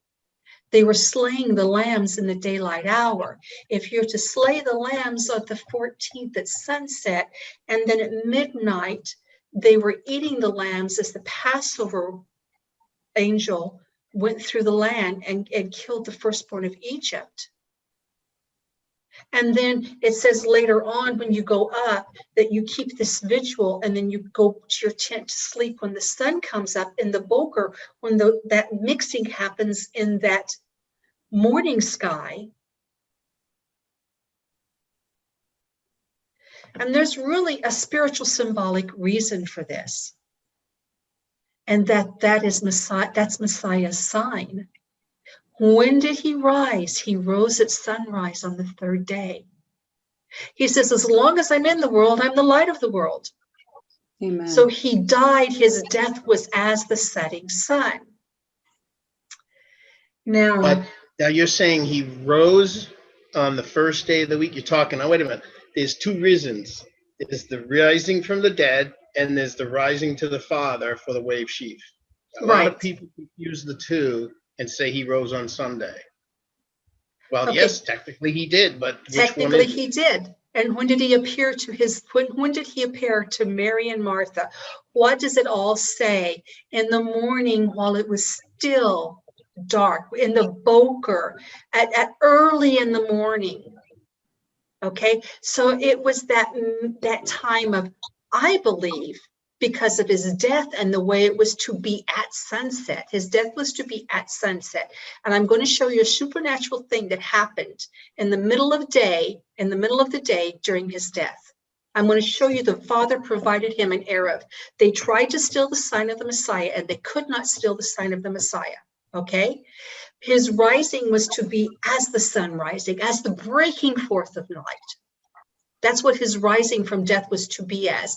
His death was to be as the setting sun. He said, well, I'm in the world. I'm the light of the world. Let's go to, oh, it's already running. Sorry. No, I don't want a second application. I didn't mean to get in on all this, guys. If this, you don't want to hear this, just tell me. I'm sorry. I get really excited. No, this is good. This is very interesting and clarifies a few things. Yes, thank you. Now, Okay. he died at 3 p.m. Yes. after the evening prayers. Yes. So technically, you're saying 3 o'clock on is evening. Hank, no, I'm not. I'm not saying No? that. Don't jump ahead of me. Okay. Don't do algebra. Stay with me for all the steps. Okay? I'm the only one who does spiritual algebra. You're not allowed. So I'm kidding. I tell the ladies all the time I do spiritual algebra and I forget to give all the steps. Okay, hang on. I'm just looking for this. Here we go. All right, let me get rid of this. Oh, this is so exciting. I just love this. Every time I see this, I get so wound up because it excites me. All right, let's Amen. share this with you. I'm sorry. All right, here we go. Look what it says. And when the 6th hour had come, there was darkness. What does that mean? Look, it's just shadiness. It's not so dark they needed candles. It was that same mixing of light that happens at Erev. It was a shadiness that was over the land until the 9th hour. It was a supernatural, artificial shadiness that happened in the 9th hour. Then he died, and then we proceeded into the natural Erev. What happens at the beginning of Erev? That sky changes, the sun goes down. It's still not dark, it's still a colored sky, and then night comes. Ben ha-erevim meant between the evenings, literally meant that setting of the sun. When the sun began to be colored, the sun went down and then the sky was still colored. It was a specific time that he was to be crucified at sunset. And by the way, the Samaritans still do it exactly at sunset. So since they had changed the time of offering the lambs, there was a darkness that was provided ahead of his crucifixion. His crucifixion happened, the darkness had lifted, and then we went into a natural Erev on the land. Amen. So Michael had a question. Did you guys follow that? Yes.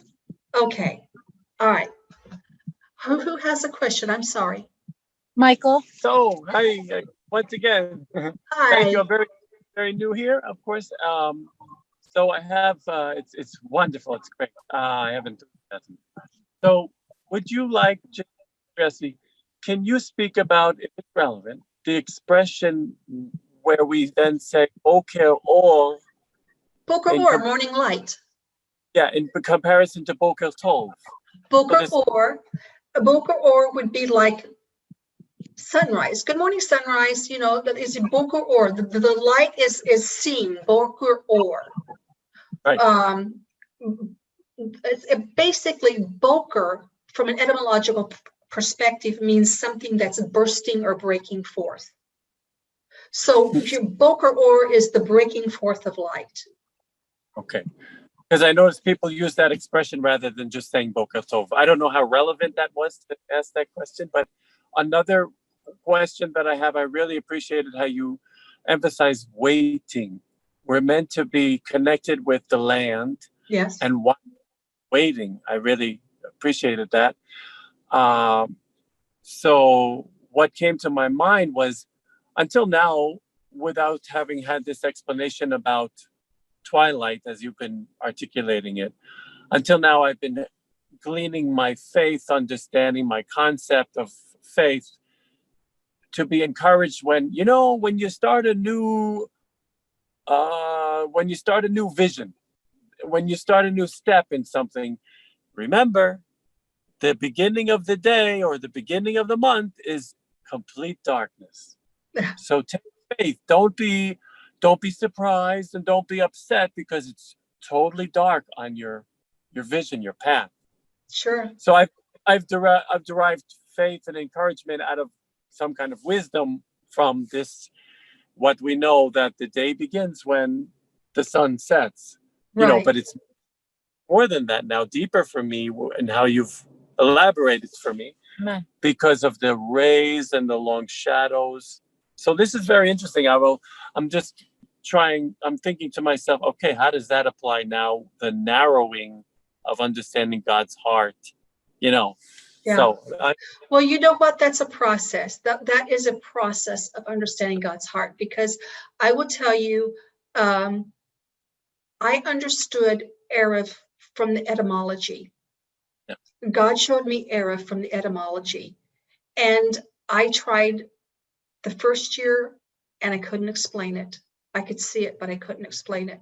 And when I taught it to the group starting this year, I could explain it really good. But he was very gracious that this year he gave me the verse in Joshua that was like the nail, that Erev has shadows. So the sun has to be above the horizon. Now, when you say above the horizon, what do you mean as opposed to what? Where would it else be? Where would it be otherwise? It has to be. Well, in Israel, they believe a day begins at sunset. But see, this is a tradition of man that's changed over time.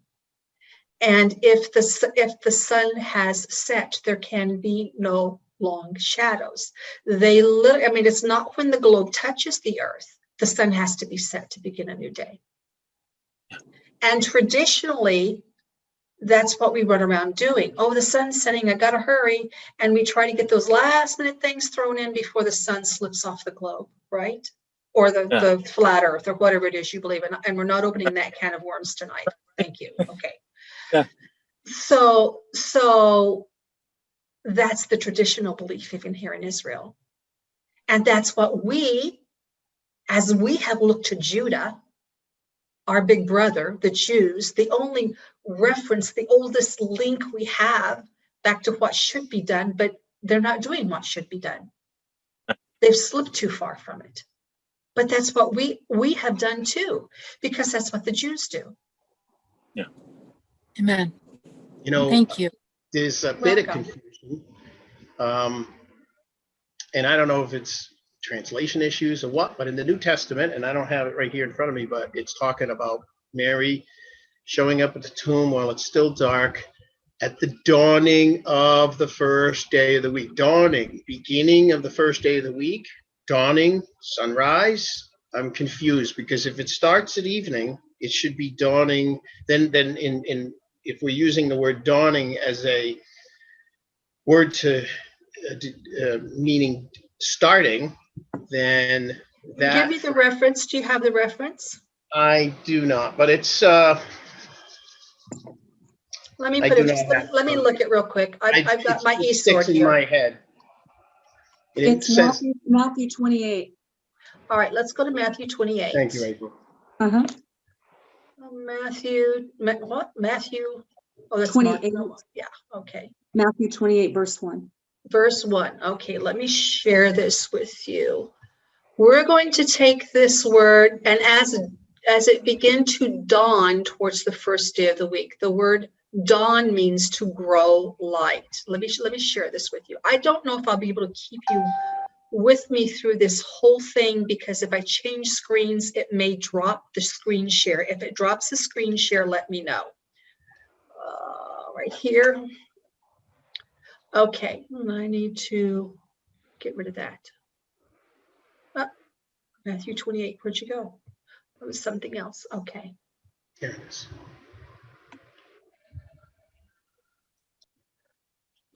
Matthew 28. Is that what you told me? Yes, verse 1. Verse 1. Oh, why did I go to the end of the chapter? Because I thought it was the end of the story, right? Okay. Begin to dawn. And this word in Greek means to grow light. So here's this neat little trick that I love to do. I love to take the Strong's number, G2020, and I want to take this back to Hebrew. So I'm going to, tell me if you go with me when I go to the internet. I'm going to the internet now. Can you see the internet? No, we only see, well, I can only see that, the scripture, Becca. All right, so let me stop sharing. And let me go here. Can you see the Facebook page now? No, you're not seeing that? I'm not, but I'm. No. Let me try again. It's okay. Sometimes it doesn't do it immediately and I have to do it twice. Share screen, that screen, share. Okay, do you see this? The blue letter Bible screen. Yes. Okay, so I love to take it to the blue letter Bible screen if I want a quick fix on what this word means, because it's going to tell me usually, I gotta find it, I'm going to quick, what the related Hebrew word is. To grow light, to dawn, it says here. Strong's definition, to begin to grow light, but it usually gives me an Old Testament reference and I don't see it this time. Yeah. You can find it in Bible Hub, just so you know, Becca. Can find it in Bible Hub. Yeah, it has the Hebrew in Bible Hub. Why don't you pull it up and tell us what it says? Can you do it? No? Because I'm pretty sure that when we see the Hebrew word, it's going to be boker. I'm pretty sure, because that's the description of boker, when it begins to grow light. So it's just basically saying that the light of the first day. Right. And light happens before you see the sun. Mm-hmm. Mm-hmm. It's the opposite process of what happens when the sun goes down. Okay, but you can see where the confusion is. It's the dawning of the first day of the week. To me, sounded like it was saying the beginning of the first day of the week at dawn and the sunrise. Sure. But we know that it's evening to evening rendering, or sunset to sunset, or like you said, a little bit prior to sunset, is a day start. Right. And so it's written, and then of course our world mindset now is midnight to midnight. So it's like we're trying to It's just a No, lot. I gotcha. I gotcha 100%. And I also understand that even though it's difficult for me, it's somewhat probably easier because I run around with people who write from, the wrong direction. They write from right to left, and our Shabbat is still the predominant thing in our week. So it's not quite your Western mentality, though it's not quite the biblical mentality. Didn't that Matthew 28:1 state, nearing the end of Sabbath at the dawn of the morning?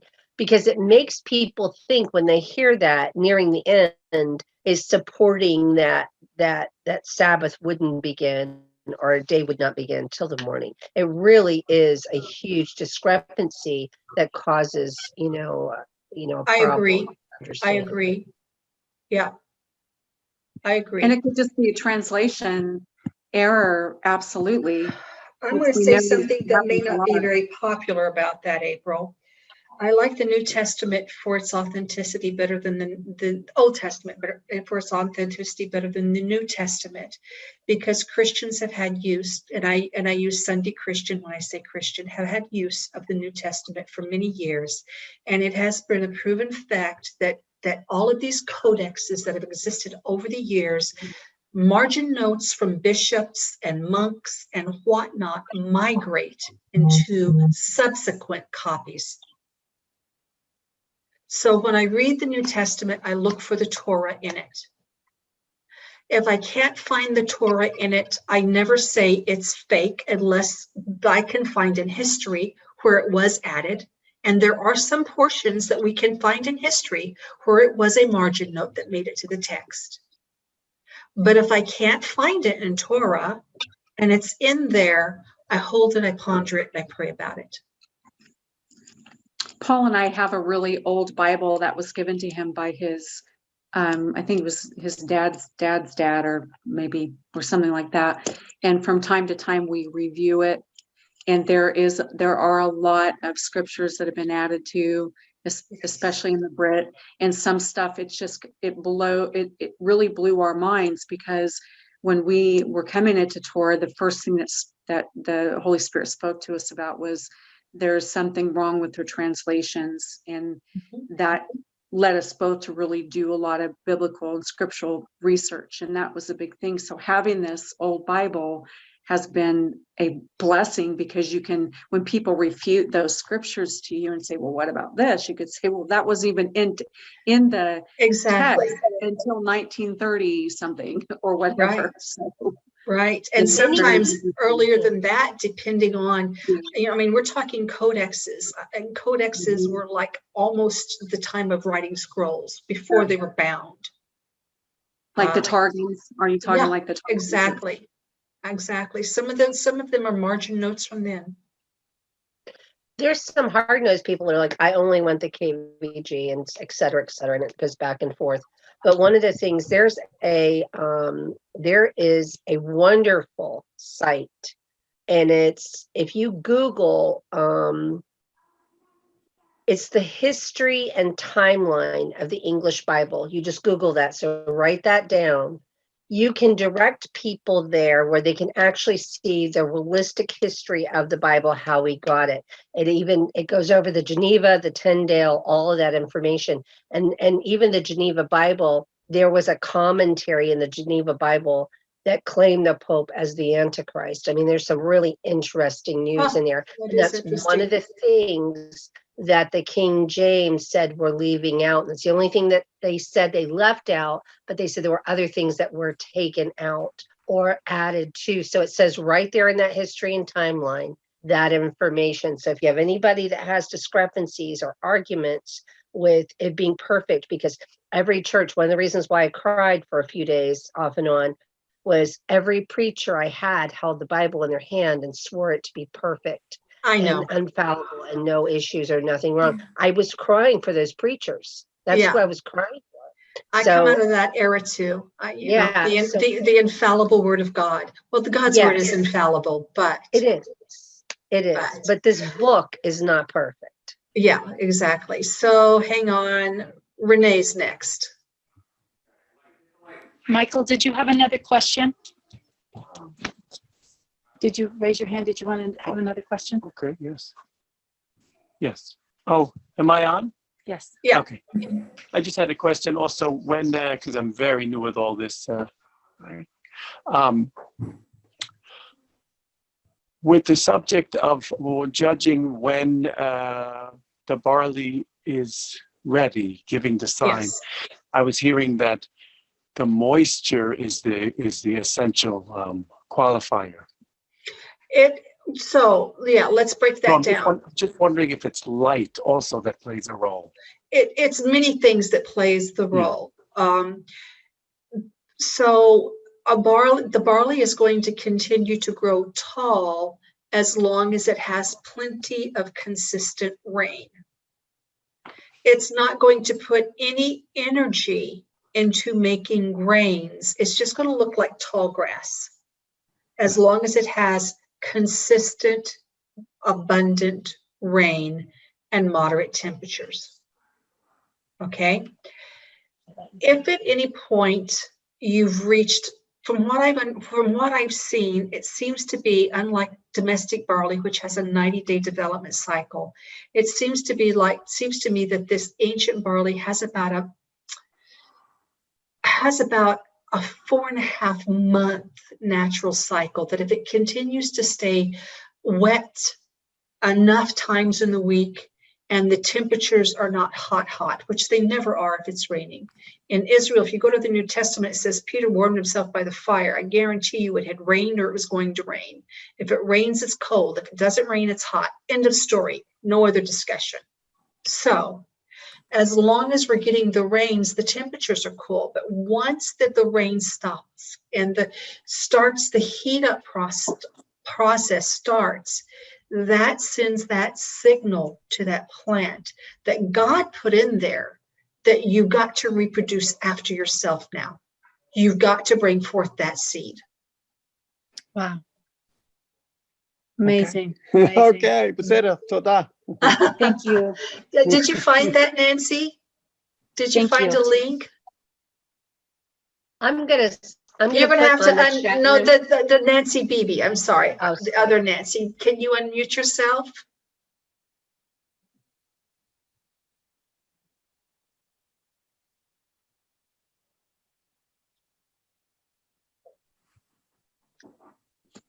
There you go. Yeah, I did. I found it, but now I'm trying to transliterate it. Okay. Unless someone in here can read Hebrew. Oh, the whole thing is written in Hebrew? Well, what it does is I don't know if it's Shem Tov's Matthew. I don't know what document manuscript it's actually using. So I have it in Hebrew, but I don't know how to read. Wait, I can do that. I just was trying to take it back the other way. I can do that. Hang on. I was going to say, Becca, I found it. I can show you what I have if you want. Okay, let me just read it here. It says Lifnot Boker. Lifnot Boker. So it is Boker. Let me show it to you. I'll show it to you. Hang on. I'm putting it.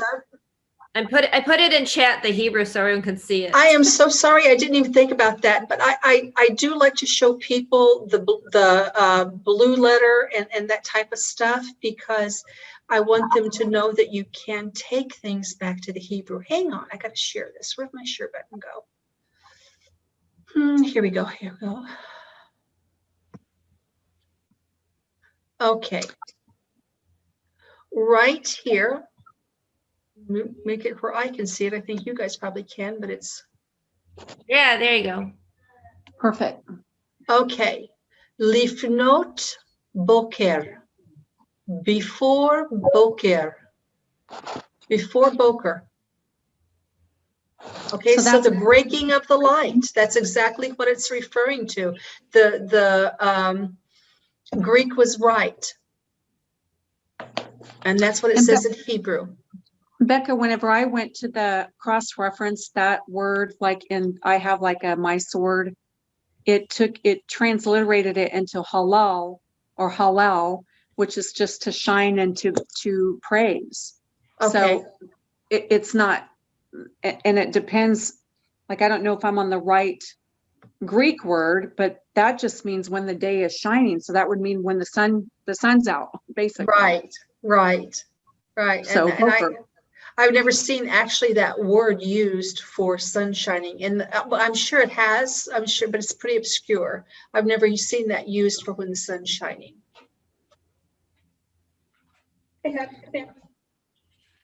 So that answered my question as to whether that was a transliteration error or not. It's actually true Hebrew, Boker, dawning, before the first day of the week. Yeah. Interesting. Thank you. Mm-hmm.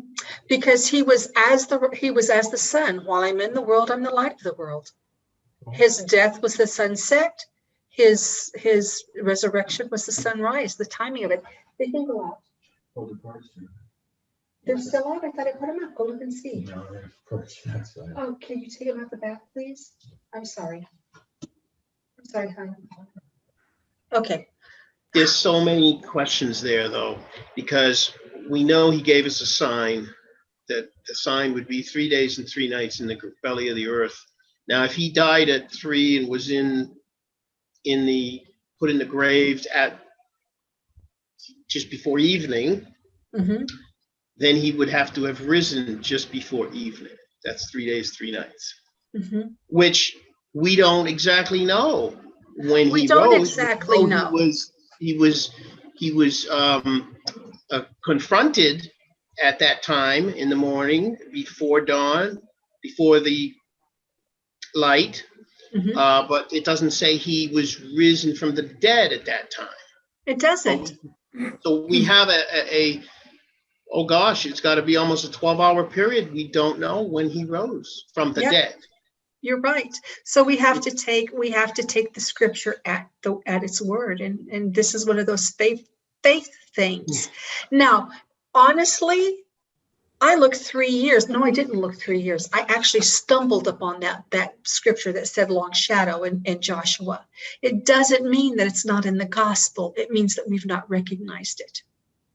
So I want to encourage you there, because there are depths in the gospels we have not tapped into yet.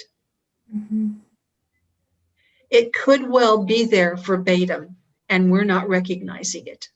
Well, all will be revealed. That's right. That's right. Okay, April, you had your hand up. I don't need to say anything. I was just going to share what the My Sword said as far as that Greek to Hebrew word. So, I mean, in everything, I think everything just kind of gets lost in translation, but I like what you said, how we don't see it, because I don't know how many times I've looked at scripture and I see something, I see in part. Like I was talking to Kat yesterday, we were talking about stuff on chat, and I'm like, I can look at something and what I see may be totally different than what you see. So that's why we're supposed to all come together, because we can only see in part sometimes. Like I can read the same scripture over and over and over, and until that veil is removed, I won't be able to see some of that deeper stuff until either someone has a revelation of it and shares. And then even still, you're like, well, so I think that's the beauty of the body coming together, so that we can help one another to see those things, because we all see in part. That's true. I've learned more from Zoom meetings and Joseph's meetings, other meetings, than I ever have before, because it makes you think of a different perspective, a different point of view. I love it. Yeah. Thank you. I have to go now because we have Joseph's coming up. Yeah, I understand. Yeah, I'm pretty much done anyway. We got on a rabbit trail. It was fun. I mean, I hope you enjoyed it. I enjoyed it. So absolutely. Yeah. Thank you. All right. Thanks, you guys. Have a great week. Shavua Tov. Love you. Love you. Bye. Bye. Bye.